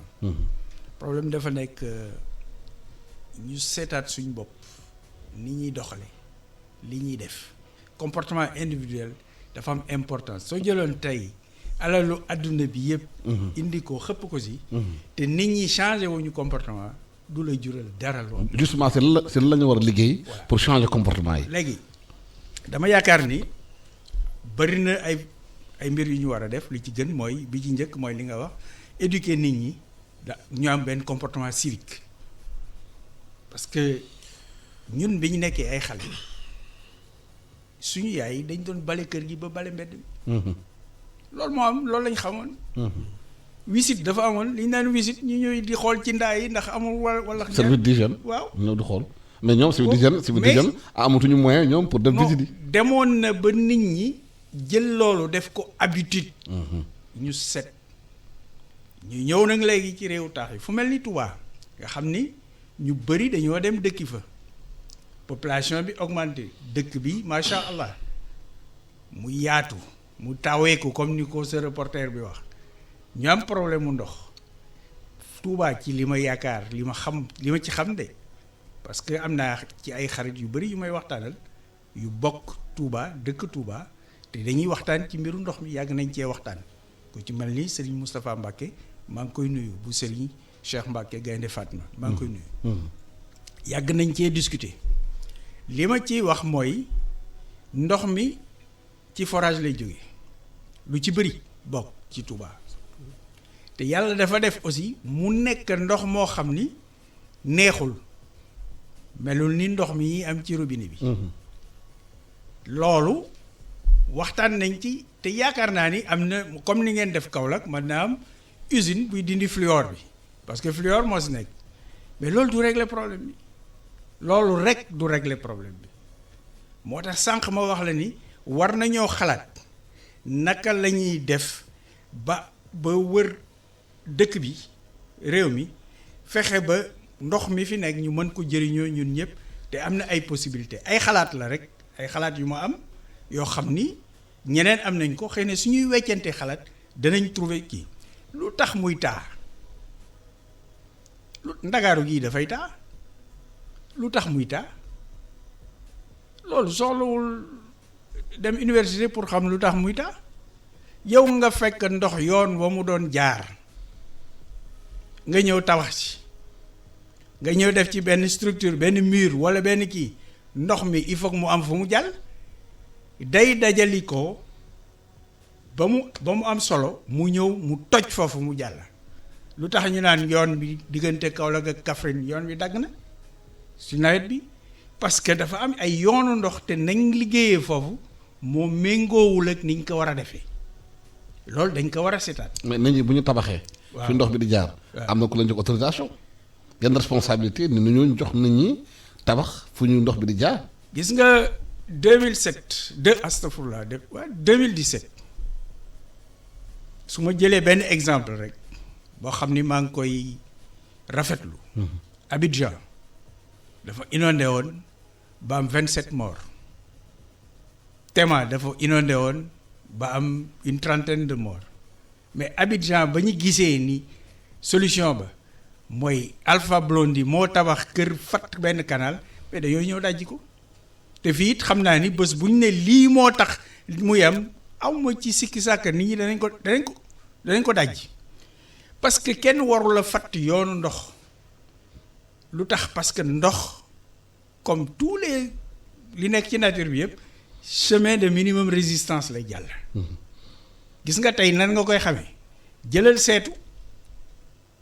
xam nga seetu dañ naan mooy surface bi gën a plane bi am def ci pepp ndox est-ce que dafay dem tout droit du dem tout droit soo ko incliné du dem tout droit dafay jàddaat soo mënee tegaat beneen pepp ndox fa nga tegoon premier ba du jaar fi premier bi jaar parce que premier bi créé na résistance mu moytu ko loolu la ñuy wax chemin de minimum résistance donc fa muy jaar di fa far di jaar soo bëggatul mu jaar foofu parce que da nga fa war a tabax da nga koy defal yi da nga koy sàkkal yoon wu mu mën a moytoo foofu te léegi beneen affaire bi am solo bi ma bëgg a inviter monsieur le ministre pour ñu xalaat ko ñu xalaat ci soo ñëwee nga tabax dëkk bu mel ni Ndakaaru wala dëkk bu mel ni Touba wala dëkk bu mel ni Thiès li fay taw ci ndox même su dee bëriwul surface imperméable bi dafay gën a bëri mooy tali yi mooy toit kër yi mooy kii ndox moomu ñuy récolter ndox moomu waruñu ko sànni ji géej ndox moomu mën nañ ko jëriñoo mën na dem mu recharger nappe bi yaakaar naa ni tey mënoon nañoo xalaat ay solution yoo xam ni ndox mi ruisselé Ndakaaru dana dem chargé di nabu ñaay bi parce que c'est possible xalaat la nañ ko xalaat chiffre ko jéem a seet ñaata lay jar ñu jéem ko def loolu mooy li am Touba tamit ndox ma fay taa xëy na am na nu mu mën a demee mu recharger nappe bi parce que mën nañ ko génnee Touba mu dugg ci àll bi mu dem mu recharger parce que tey on a moins de 7% de recharge de nappe en Afrique de l'Ouest bu njëkk ba da doon taw normal man ba may commencé liggéey nekk Ziguinchor boobu dañ doon am ay 1500 millimètres mais léegi 1500 millimètres dafa mel ni c'est historique. affaires yi ñoo changé adduna bi moo changé climat bi moo changé parce que ñun ñoo agressé nature bi ba nature bi yàlla woon ñu boppam donc par rapport à ça dañoo war a changer comportement suñ changer comportement war nañoo seetaat aussi li ñuy tabax li ñuy defar naka lañ ko mën a defaree ba mën a àgg ci liñ naan productivité de l'eau mooy pepp ndox bu nekk lan la ñu mën a jural ci koom-koom loolu lañ war a xalaat te loolu nit ñaa ngi koy def feneen te fii macha allah am na ñu ko fiy def. xaw ma lu réew mi ñàkk de réewum Sénégal xaw ma lu mu ñàkk mais du ay nit ñoo xam ni seen xalaat rafet na. loolu moom ñàkk fi. xëy na monsieur le ministre dina wut les chercheurs qui sont dans le monde de l'eau xool naka la ñu mën a tabax ci réew mi une économie de l'eau mbirum Touba bi monsieur le ministre. naka lañ ko mën a régler. waaw mbirum Touba xam nga sànq li ma doon wax mooy en général yi suñuy def reportage yi. li nga xam ne doxul rek moom la ñuy wax. waaw lu doxul la ñuy génnee pour ngeen mën ko doxloo. ci mbirum ndox bi nee na lu dox moom lu dox daa war a dox. waaw mais xam nga nee na forage yu bari panne nañu Touba. xam nga sooy wax de façon précise. da ngay wax ne lii moo am limu forage lii moo ci panne. Touba fanweeri forage ñoo fay indi ndox. 30. waaw fanweeri forage yooyu ñu ngi indi à peu près 112 000 mètres cubes. 112 000 mètres cubes soo ko jëlee xayma nit ku nekk xëy na li muy jëfandikoo nga jël benn moyenne fanweeri litre ak juróom. normalement lu ëpp 7 millions nit mën nañ cee am ndox te population 7 millions amu fa ba dem 9 millions donc li tax ndox moomu yëpp du yegg si. mu am ñuy manqué am ndox mooy qualité réseau bi du réseau boo xam ne bii. société bu professionnelle comme SDE wala SEN'EAU ñoom ñoo ko defar kenn day bëgg a branché rek ñu dem branché ko am na ay temps noonu la woon donc taux de perte ndox mi ci biir suuf si dafa bari benn ñaareel bi jafe-jafe yi ñu am moom ci fan yi mooy que fanweeru forage yooyu juróom dañ cee panne seen pompe moo panne dafa am ñetti forage yoo xam ni forage à débit boo xam ne bi bariwul la 30 mètres cubes 40 50 mètres cubes yeneen yi nekk ay à peu près 180 mètres cubes mu nekk pompe yoo xam ne yi c'est pas comme c'est pas des forages yoo xam ne yi bari nañu Sénégal ci noonu comme forage yi nekk en milieu rural seen pompe ñoom pompe yooyu pour su paanee nga changer ko disponible sur le marché du Sénégal. Donc bi ñu paanee am nañu fournisseur def nañu appel d'offre ba notifier nañ ko marché bi pour mu commander pompe yi. mais est-ce que mënuñu changer pompe yi daf ko pompe xamante ne Sénégal fii lañ ko mën a amee. non mënuñu ko parce que. pompe yi débit boobu mu toll. disponible sur le marché fii parce que débit bi moom moo rëy donc pompe yoo xam ne yi nit ñi duñ ko importer di ko garder fii stock parce que duñ ko jëfandikoo lu bare fournisseur bi jox nañ ko marché bi. mu tombe ci période bii nga xam ne képp ku jëfandikoo ak bitim réew xam nga ne am na ay usines yoo xam ne yi doxuñu ñu ngi nekk au ralenti pour que nga am marchandise bi mu ñëw dana jafeñ wala il faut nga xaaraat ab diir. donc dama koy wax pour ñoom ñu xam duñ cee ñàkkuñu cee taxaw nañ ci waaye li gàllankoor économie koom-koomu àddina bi yëpp ak dem beeg dikk bi ak marchandises yu circulé moom moo ko garantir mais fournisseur bi jox nañ ko marché bi pour changer juróomi pompe yooyu. mais li ma ci mën a yokk tamit. mooy que ne kuréel gi nga xam ne mooy saytu mbirum ndox mi Touba ñu koy wax Maaw Rahmati. waxtaan naa ci ak président bi ne ko ñoom tamit war nañoo góorgóorlu quand même ak commune bi pour que ñu am au moins ay stocku pompe ñoom tamit di ci liggéey. parce que lu mu tuuti ñoom ñi ngi koy Maaw Rahmati lu mu tuuti mi ngi koy am ci luy génn. ci ndox mi ñuy saytu foofu. donc loolu aussi il faut que ñu wax ko mais loolu moo taxaw nañ ci beneen bi moo doon mbirum assainissement dafa am ñaari pàcc li ñuy wax assainissement eau usée maanaam ndox mi ngay jëfandikoo mu nekk ndox mu salté ñu war koo defaraat mooy li may wax téeméeri litre boo jël juróom-ñetti fukki ndox eau usée lay doon ak li ñuy wax assainissement eau pluviale. ci màggal bi passé gisoon nañu problème mu assainissement eau pluviale ci point bas yu amoon. biñ ci paree président nee nañu woon ñu xayma ko def évaluation bi def benn programme d'assainissement eau pluviale pour Touba. weer lañ ci teg ñu yónnee fa équipe xayma ko mu nekk à peu près 21 milliards pour suñu defee benn programme d'urgence assainissement eau pluviale mais aussi boobu xam nga li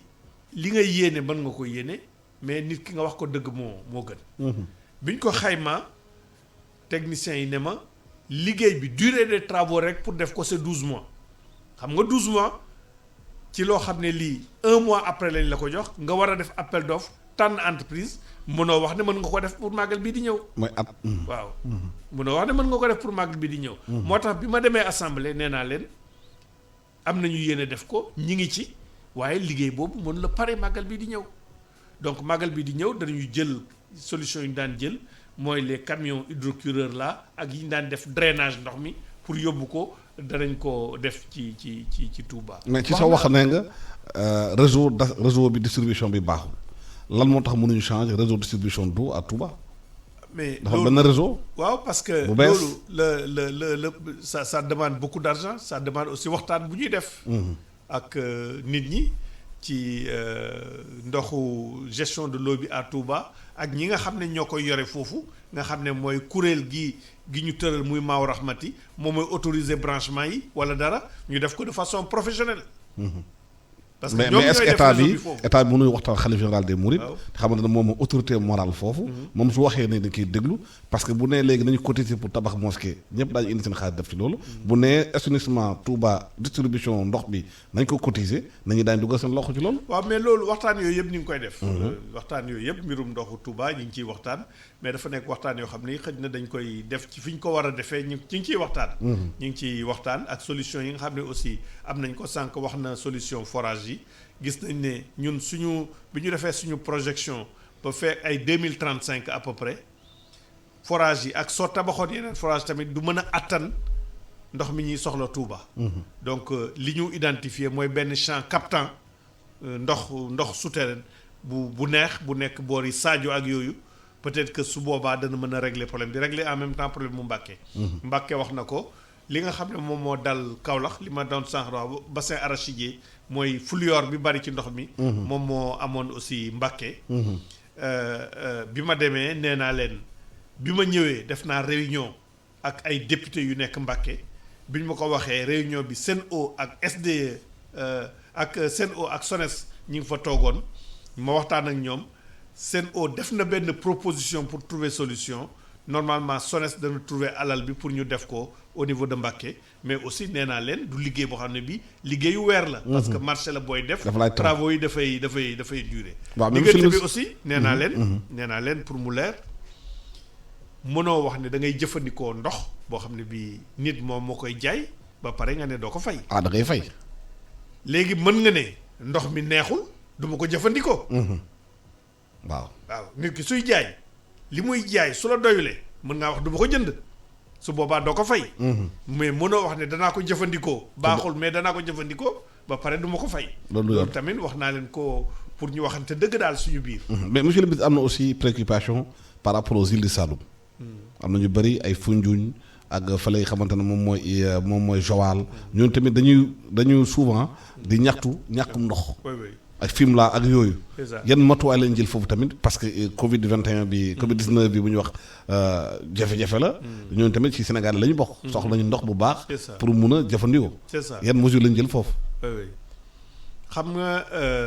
dafa am programme bu mag boo xam ne bii am na ay at ci ginnaaw ñooñu amatuñu woon ndox li ñuy wax Gorom Lamsar Palmarin. Fimela. waaw ñu utal leen. Foundiougne benn ay système de forage ak yóbbu fa ndox. mu doon ndox moo xam ne bii dañ ko doon jëlee fu sori di ko fa yóbbu mooy le réseau là ñoom jamono boobu amuñu woon ndox mais ndox mi neex foofu di aw mu am yeneen localité yoo xam ne yi dañ doon xalaat à la limite grève marche ne ñoom amuñu ndox mi ngi aw fii pourquoi duñ leen ci branché ci tuyau yooyu ñu branché leen ci mu indi léegi li mu nit yi ñuy branché ci réseau boobu bari ëpp li ndox mi produire dañ yokk ndox mi ñu nekk en bout de réseau am ay jafe-jafe fi mu nekk nii looloo tax ci kër Momar Sarr bi ma lay wax ne dana indi 200 000 mètres cubes ñi nga xam ne waxuma ñiy jël autoroute bi di dem Mbour mais ku jël route nationale di dem Mbour da nga gis soo roomee route nationale bi boori Bandiaag yooyu ay tuyaux yu mag yu fa tege fi mu nekk nii une partie ndox mi nga xam ne moom la ñuy jëlee kër Momar Sarr dañ koy indi vers la zone de la Petite Côte donc suñ ko indee vers la zone de la Petite Côte loolu mooy yokk donc ndox mi ñëw ci réseau bi su boobaa ñi nga xam ne ñoom ñëpp dañu am ndox donc problème bi identifié nañ ko solution bi mi ngi nekk en cours actuellement pour ñu defar. commencé nañu liggéey bi. te yaakaar nañ ñoom fii xëy na fenn la ne dañu am ndox ñoom. fi mu laaj yooyu incha allah. parce que normalement Kër Momar Sarr fin d'année la waroon na pare ragal naa ak techniciens yi aux ingénieurs yi may waxal di wax ak ñoom ndax crise bi su durée. dana ci am impact ci délai yi. parce que am na ci ay ingénieurs yu doon liggéey ñibbi nañu. am na ay matériaux yu ñu doon xaar pour installer ko matériaux yooyu aussi am na délai. su crise bi yàggee dana am impact bu muy dem am ci délai bi travaux yi pare ci délai bi ñu ko waxoon. ñi relever ndox tamit yi nekk Sen'Eau. am nañu préoccupation mu ñu am ne nañu tey la ñu waroon démarrer. nekk ci kër yi pour relever compteurs yi. ak maladie bi am. ragal nañu bu ñu demee ci kër yi xëy na. soit ñu yóbbu fa feebar bi ou bien ñu am fa feebar bi. yan matuwaay la ñuy war a jël ci seen entreprise. pour protéger leen. léegi seen entreprise jëloon na matuwaay pour protéger leen parce que ku ci nekk joxoon nañ la lot de masque ku ci nekk jox nañ la aussi gel hydroalcoolique mais malgré ça bi ñu leen ko joxee ñu ne comme ñoom benn releveur ci bés bi dana def lu mat 200 kër di relever te yenn saa yi conditions yi muy relever fi compteur bi nekk xëj na setaay bi mu war a set du ko set wala dara daal dañoo ragal bind lettre wax ko seen entreprise mais seen entreprise jógul woon rek pour sànni leen noonu ñu dem relever ji sans pour autant mu jëloon na matukaay. seen entreprise li mu waxoon mooy que ne ak matukaay yooyu mën nañoo dem relever ku ci dem ci kër boo xam ne bii conditions yi ngay relever dalul sa xel nga bañ a relever. loolu la leen waxoon mais malgré ça ñoom loolu dalul seen xel kër yi ñuy dugg seen entreprise bi démb yónnee na ma benn rapport ci loolu wax ma matukaay yu ñu jël ak li nga xam ne nee nañ leen. ku ci dem ci kër bëgg a relever conditions yi doyul mën nga def li ñuy wax droit du travail droit de retrait nga retrait ne ba doo ko def. léegi man li ma wax seen entreprise ma ne ko comme seen xel dayul te tey jii même su fekkee ne kenn ci ñoom ñaanuñu ko yàlla amoon na feebar bi même su ko jëlee feneen dañ naan ci relevé bi la ko jëlee. kon boog li nga xam ne man moom laa xalaat mooy nañu def le principe de précaution mooy xëj na. ñi kër yu dal seen xel ñu relever ko mais su boobaa yeneen yi matukaay yi ñu def comme ndox mi il faut ñu fay ko il faut que su boobaa tamit population bi mën a accepter ñu def facturation sur la base du forfait. comme ni ko courant di defee yenn saa yi. daal di ne famille bu nekk facture bu nga mujjee fay moom ngay fayaat wala moyenne facture yi nga fay ci ñaari bimestre yi passé wala ñetti bimestre yi wala ñeenti bimestre yi moom ngay fay su boobaa waxtaan lay indi mais su fekkee ne du ñu relever il faut que ñu am anam boo xam ne bii ci la ñuy sukkandiku pendant que crise baa ngi dem pour facturer nit ñi. pour que nit ñi aussi fay ndox. parce que suñu fay leen ndox tamit ñoom relevé yooyu sax seen eau dootul am xaalis bu mu leen fayee. dëgg la waaw mais est-ce que mënuñ def idée comme ni monsieur Bari waxee sànq di def ay woyafal ci ndox mi. compteur woyafal. la ci Sen'Eau ci seen dossier bi nga xam ne moom la ñu gagné ndox mi kii bi ñu leen di joxaat bi ñu leen di jox société ndox mi seen Suez. ci seen proposition bi ñu defoon amoon nañ ci ay modernisation du système de relève des compteurs ak modernisation du système de gestion donc mais ñi ngi commencé ñoom depuis mois de janvier nañ leen may donc pour seet yan lu bees ak modernisation la ñuy indi ci loolu mais yooyu bokkoon na ci seen réponse dossier d'appel d'offres télé relève bi ñi nga xam ne moom la ñu bëgg a def. waaw monsieur Bari Sénégal da organiser ñuy wax forum mondial de l'eau te Sénégal ñëpp xam nañu bari na ndox nappe phréatique bi macha allah am na ci réew mi Île du Saloum ñu fa nekk dañuy yenn saa di ñaxtu ndax problème ndox yan matuwaay la ñu mën a jël ci Sénégalais am accès à l'eau bu gën a universel ñu bañ am jafe-jafe. waaw dafa am lu ma bëgg yokk ci li ministre bi waxoon avant may ñëw ci ko defe naa bu njëkk bi mooy affaire ndox mi c'est vrai que dafa am na ay jafe-jafe mais war nañu mën a toog xalaat gëstu am na ay doomu réew mi yu fi nekk ñu xarañ ñu nekk ci ministère am ay chercheurs. am na ay chercheurs yu fi nekk. mais macha allah ministère am na ñoo xam ni. xarañ nañu lool war nañoo mën a trouver solution ci lu bëri. li ma bëgg a wax mooy affaire suñu jëlee dañoo war a xalaat fan lañu war a jëlee ndox ak fan lañ ko war a mën a yóbbu.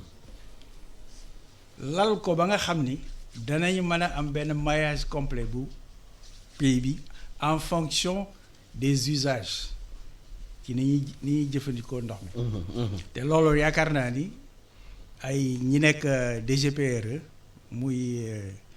Ndour ak équipe am xarañ nañu war te xam naa ni sax soo moytul def nañ ko li may wax donc yooyu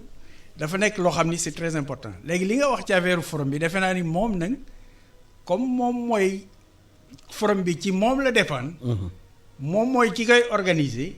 moom dama koy bàyyil kàddu gi mais avant ma koy bàyyil kàddu gi naa ci wax dara ci forum bi. forum bi yaakaar naa ni lu baax la ci réew mi loo xam ni dañ ko war a tiitaroo ñun suñu bopp parce que forum bi nuñ ko tuddee forum de réponse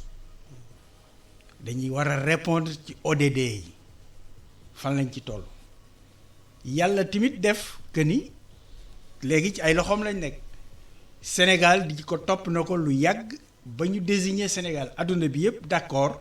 ne Sénégal moo koy organiser Sénégal tamit indi ci ay coppite te yooyu dama naa ko bàyyi mu wax ko parce que am na solo te waruñu ko néewal doole te ki ñu dénk mbirum organiser forum bi muy suma xarit maa ngi koy nuyu Ablaye Sène muy koo xam ni xelam màcc na ci yëfu ndox muy kenn koo xam ni ci man personnellement dama ko considérer parmi les meilleurs ci réew mi ci affaire ndox mu ut équipe boo xam ne ay ndaw a ngi ci ñoo xamit xarañ nañu ñuy liggéey ci mbir mi te yaakaar naa ni danañ ci am ndam insha allah rabbi. xam nga loolu buñ koy wax. li war a ñëw la ñu war a def jéego yi la. Sénégalais bi nekk léegi Géejawaay. waaw nekk Pikine. waaw moom ndox la soxla. waaw mais moom daal buñ forum bu ñu wax loolu ndox la soxla fu mu gën a gaawee. waaw naka lay état bi di def pour kooku jot ndox nu mu gën a ndox bu sell. waaw su ñu waxee forum de réponse bëgguma cee xuus lu bëri il faut que ma bàyyi ministre bi. parce que ne dégg naa comme moom mooy njaati gi li moom xam na ci loo xam ni man xaw ma ko ci mais suñu nee forum de réponse rek mooy forum bi dana jéem a indi ay réponse ci jafe-jafe yi nit ñi am. léegi nag sa jafe-jafe ci jamono jii ñu toll nii. loolu warul a tax ñuy ñàkk xalaat lay am. dëgg la. parce que dama bëggoon naa dellu tuuti ci affaire sax facturation yi ñu doon wax. li ministre bi doon expliquer mooy estimation. tey ku nekk ci ñun di yàgg a fay ndox soo demee tey ci sa fichier danañ xam tendance yi. normalement war nañoo mën a xam ñaata nga war a fay suñ ko jëlee par tranche. ne jamono ju sedd lii lay nit ki di consommer en moyenne sur 30-40 parce que plus le nombre est grand. plus la distribution elle est normale. donc mën nañu estimer avec moins d'erreur su jamono ji tàngee xam nañ luy nit ñi di loolu solution la boo xam ni mën nañ ko def mais nañ ko expliquer Sénégalais yi ñu comprendre ko su boobaa defe naa coow du jib beneen aspect bi ci am aussi soo jëlee réew mu mel ni Mozambique. tey am nañu système boo xam ne ci la ñuy defee facturation c'est-à-dire doomu adama mu nekk yor na téléphone portable oui. mën naa ñëw ci compteur bi ma photo ko envoyé leen ko machine bi mooy calculer automatiquement ma am benn réponse ne j'ai consommé temps entre ba mu mujjee jël ak léegi.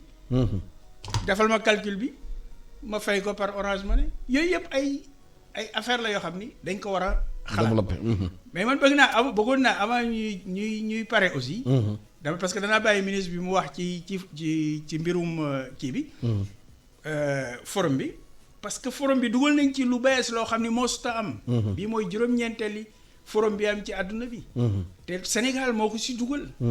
loolu mooy lan mooy eau et développement rural. donc dana fekk si lépp li ñu doon wax fii Touba kaw gi dëkk yi si kaw gi yooyu yëpp dana ko si fekk si. dugal na ci Sénégal dugal na ci leneen mooy coopération. te loolu suñu ndam la lu tax ñu ngi parce que am nañu OMVS am nañu OMVG ca na ma ko waxoon. mais defe naa bàyyi monsieur le ministre. mu expliquer mu wax la ci forum bi moo gën parce que moom mooy njaatige li monsieur le ministre forum bi lu am solo la pour Sénégal. diplomatie du loo bu ñuy wax. waaye Sénégalais fi ñu toll nañu bëgg a laaj ñaata milliards dañu war a dugal ci mbirum ndox mi pour Sénégalais yépp képp fu nga nekk gox-goxaan nga jot ndox.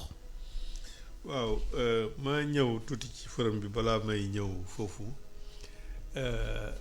ni ko chercheur Boubacar Bari waxee forum mondial de l'eau ñi ngi nekk ci juróom-ñeenteelu édition bi ñu ne guléet ñu koy def ci Afrique subsaharienne. forum bu njëkk bi 98 la ñu ngi ko defee woon Maroc mais tolluwul woon fi mu toll nii parce que njëlbeen la parce que su ma jëlee forumu Brasilia bi mujj rek xëj na lu mat juróom fukki junniy nit ñoo ci nekkoon fii ci Sénégal li ñuy xaar xëj na dana nekk fukki junniy nit ak lu topp donc lu rëy la du forum rek buy regrouper ay gouvernement mais buy regrouper képp koo xam ne kii yaa ngi yëngatu ci ndox muy association société civile muy industriel muy société muy gouvernement muy leneen ñoom la ñuy xaar comme ni ko professeur ni ko Boubacar Bari waxee liñ ci jublu tamit mooy mu nekk forum des réponses maanaam ni mu ko waxee loolu xew Mozambique ñëw exposé ko ci forum bi leneen mu nekk bonne pratique bu xew même Amérique latine ñooñu ñëw exposé ko bailleurs de fonds yi tamit am nañu projet bu baax bu ñu def benn pays ñëw exposé ko dafay am benn bu ñuy wax village africain de l'eau mu am ay projet labellisé yu ñuy def forum des réponses maanaam nit ñi problème yoo xam ne yi am nañ ko ci àddina bi te ñenn réglé nañ ko yenn réew ñu ñëw exposé ko ñu mën cee roy ak aussi def ko ci ñeenti waxtaan yoo xam ne yi def na ko muy sécurité ci biirum ndox mi ak assainissement muy beneen thème bi muy eau ak développement rural jëfandikoo ndox pour parce que loolu aussi Sénégal moom moo xeex pour dugal ko ci ak coopération ak beneen bi outils et moyens mooy gouvernance financement ainsi de suite ñu ciy liggéey soo gisee ñu tànn Sénégal aussi dama koy wax mooy que ne jéego yi nga xam ne dañ koo def ci ndox moo tax pour gën ñoo encourager xam nga yenn saa yi dañ lay encourager waxuñu sax ne lépp baax na parce que lépp matul mais encourager ñu ci ñu def nit ñi mën a roy ci loo xam ne lii ñu ngi koy def aussi ci mbiru ndox mi léegi Kër Momar Sarr 3 bi ñuy def normalement ba ay 2030 2025 diggante 2025 2030 dana mën a permettre ñu def face à l'eau bi nga xamee ne services yi ñu ngi toog parce que au niveau du milieu urbain en général am nañu ay outils de planification yoo xam ne yi dañuy mën a jox projection consommation ndox mi ba ay 20 ans 30 ans ainsi de suite même loolu sax ñi ngi ciy liggéeyaat fi mu nekk nii bi nga xamee ne ñëw naa dama waxtaan ak partenaires yi au niveau du ministère ñi ngi def benn étude boo xam ne bii mu ñuy wax étude sur la sécurité de l'eau parce que fi affaire ndox mi gën a taree mooy li ñuy wax le triangle Dakar Thiès Mbour foofu la ndox mi gën a taree ndox boobu bi ñëwee ñi ngi def benn étude sur la sécurité de l'eau conclusion yi mois de mai lañ ko war a jot étude boobu daf ñuy may pour ñu seet fépp foo xam ne fii mën nañ faa am ndox ak lan mooy nekk soxla ndox fekk lu mat ay 2050 à peu près d'ici 2050 lan mooy nekk soxla ndox comme ça ñu planifier ko ci étude boobu su paree ci lañ lay mën a wax lan mooy de façon précise investissement yi ñu def pour que ak nan lañ koy phaser pour que d'ici 2050 ñu régler problème mu ndox mi. wax nga sànq waa Thiès ñu ngi envoyé message. waaw ñoom ne ndox bi bëccëg bi la ko gën a soxla. waaye Thiès ñoom dañuy toog 2 heures du matin ba 6 heures la ñu doog am ndox. waaw mais alors que bëccëg bi la ñu gën a soxla ndox mi du Thiès yëpp. du Thiès yëpp xam nga ni ma la koy waxee. ñu nekk Thiès ñenn ñi pas Thiès yëpp. du Thiès yëpp. waaw même benn client sax important. am na importance benn client sax c'est important. bien sûr mais du Thiès yëpp. parce que Thiès quand même. il y a un mois rek. yenn quartier yi Thiès waaw benn réservoir bu mag. bu ñu def ci àllu kaañ. pour ndox pour alimenter. ndox bi. moo tax mooy li ma la wax sànq. xam nga nee naa la xam nga man. ñëw ma ne la lépp baax na. nee naa la. li ëpp. baax na ci li ñuy def. am nañu problème mu ndox ci dans le triangle li ñuy wax le Grand Dakar mooy le triangle Thiès Dakar Mbour. parce que foofu la activité économique gën a bare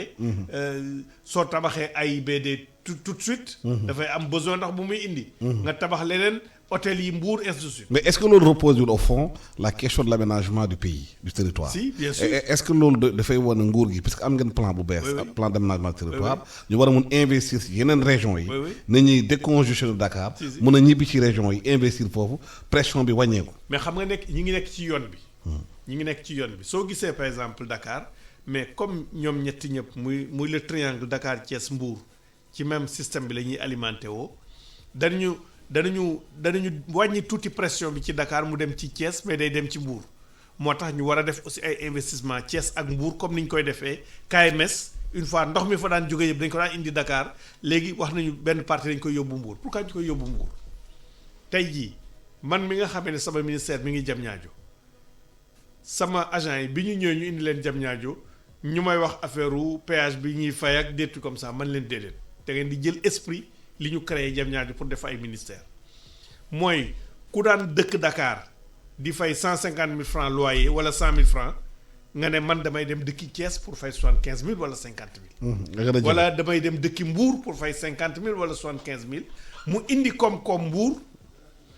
ba pare yow may la soo duggee Malicounda. autoroute bi le temps nga yegg si Diamniadio ça te fait 25 minutes wala 30 minutes. donc tu gagnes du temps par rapport ak ki nga xam ne day jóge Wakaam pour ñëw liggéey si Diamniadio loolu mooy esprit bi moo tax ma ne la dana wàññi pression bi ci Dakar looloo tax léegi ñu jël une partie ndox moomu yóbbu ko vers Thiès yóbbu ko vers Mbour pour que ñi nga xam ne léegi ak développement Diamniadio dem nañu pour dëkk Thiès wala Mbour parce que nit fi mu nekk nii dëkk Thiès wala Mbour di liggéey Diamniadio moo gën a yomb dëkk yenn quartier Dakar yi. di ñëw Diamniadio. donc ñu ngi ci loolu mais loolu day des toujours dans le périmètre là mais yeneen moyen de communication aussi ak yeneen koom-koom yi li may wax Préferlo bi nga xam ne bëgg nañ koo def. vers la zone du Ferlo dana am aussi lenn lu muy indi ci aménagement territoire moo tax président dernier conseil présidentiel bi mu présidé mooy sur le plan national d'aménagement et de développement du territoire. mais sànq wax nga monsieur Barry ci mbirum balai fossile amoon na solo loolu pour réew mi pour ndox mi gis nañu aussi ay projets yu bëri yu dafa ay canal du Baol canal du Kayor waxoon nañ ci mais ba léegi déggatuñu waxu projet yooyu et pourtant bu ñu ko doon présenté Sénégalais dafa na projet xamante ne dafay gënal indi ndox bi fu mu ñàkk ñu bëgg fu mu amuloon pour mu bare yóbbu fu mu amuloon pour nit ñi mën a am accès à l'eau lu tax déggatuñu projet ñu wax ci projet yooyu. waaw loolu defe naa dañ koy laaj ñi nga xam ni ñoom ñooy. yéenay chercheurs yi. non loolu. mise en œuvre la. sànq wax naa préfère loo xam nga. préfère loo. mais man li ma sama gis-gis. mooy war nañoo mën a toog très sérieusement ñu réfléchir nan la ñuy maayee hydrologie ci réew mi. Parce que solution c'est une solution bon solution bi ñuy proposé jël ndox mi Kër Momar Sarr yóbbu ko ba sur la petite côte lu baax la mais c'est ci période jamono ji ñu nekk. il faut qu'on pense au futur il faut qu'on soit dans la prospective. il faut ñu xalaat suba ëllëg xëy na ñun duñu fi nekk de mais ñeneen da fi nekk. planifier. donc loolu lay wax ni. non ça va au-delà de la planification. loolu moo tax may xalaat ni am na nu ñu mën a maye dëkk bi tey soo demee c'est l'exemple que je donne dama koy joxe tout le temps yàlla dafa def mas naa faa dem suma institut dañ ko jëloon pour ñu évaluer ay projets muy Grande Canarie. fii 45 minutes de vol. nga wàcc foofu. foofu moo gën a wow Ndakaaru ils ont 250 millimètres de précipitation par an. xam nga loolu du dara. mënoo cee def dara. mais moo gën a wert Ndakaar lan la ay usine de dessalement la ñu am boo xam ne benn bu si nekk 33 000 mètres cubes d'eau lay def par jour système osmose inversé. solaire yaakaar naa ni tey jant bi. Sénégal ñàkkul Sénégal. du liñ fi am. kenn amu ko. maa ngi bëgg ci li ñuy am ay centrale solaire. mais war nañoo mën a defar comme li ñuy defar fële sama booru kër. Mamel loolu ñuy defar foofu waroon nañ cee mën a am 4 ou 5 le long de la côte. su boobaa dafay wàññi pression sur le lac de Guiers te su boobaa ndox mi différentiel bi mën na dem dans le bassin arachidier noonu ngay régler problème yi. mais loolu dafay indi aménagement des territoires. waaw gox bu nekk ñu xam potentiel ndox bu fa nekk. ñu mën ko exploiter. déggoo li ma la wax ci départ bi. problème bi ñu am mooy. bi ñu am boobu ba léegi mooy souvent da ngay am urbanistes yi ñu xalaate nii hydrauliciens yi sama compagnie gi ñu xalaate nii ñeneen xalaate nële parce que am na benn affaire bu ñu waxul li ëpp ci ndox mi xam nga li ñuy wax nii li ñuy coow nii lépp di wax 7% de la ressource représente que 7% de la ressource. ndox mi ñuy naan ak mi ñuy jëfandikoo ci kër yi. à l'échelle mondiale c'est entre 7 et 12%. 70 à 75% ndox. agriculture moo koy utiliser. xam nga waxuñu dara ci ndox mi agriculture di utiliser. boobu tamit. war nañ cee mën a wax. war nañ ko mën a saytu war nañoo mën a teg ay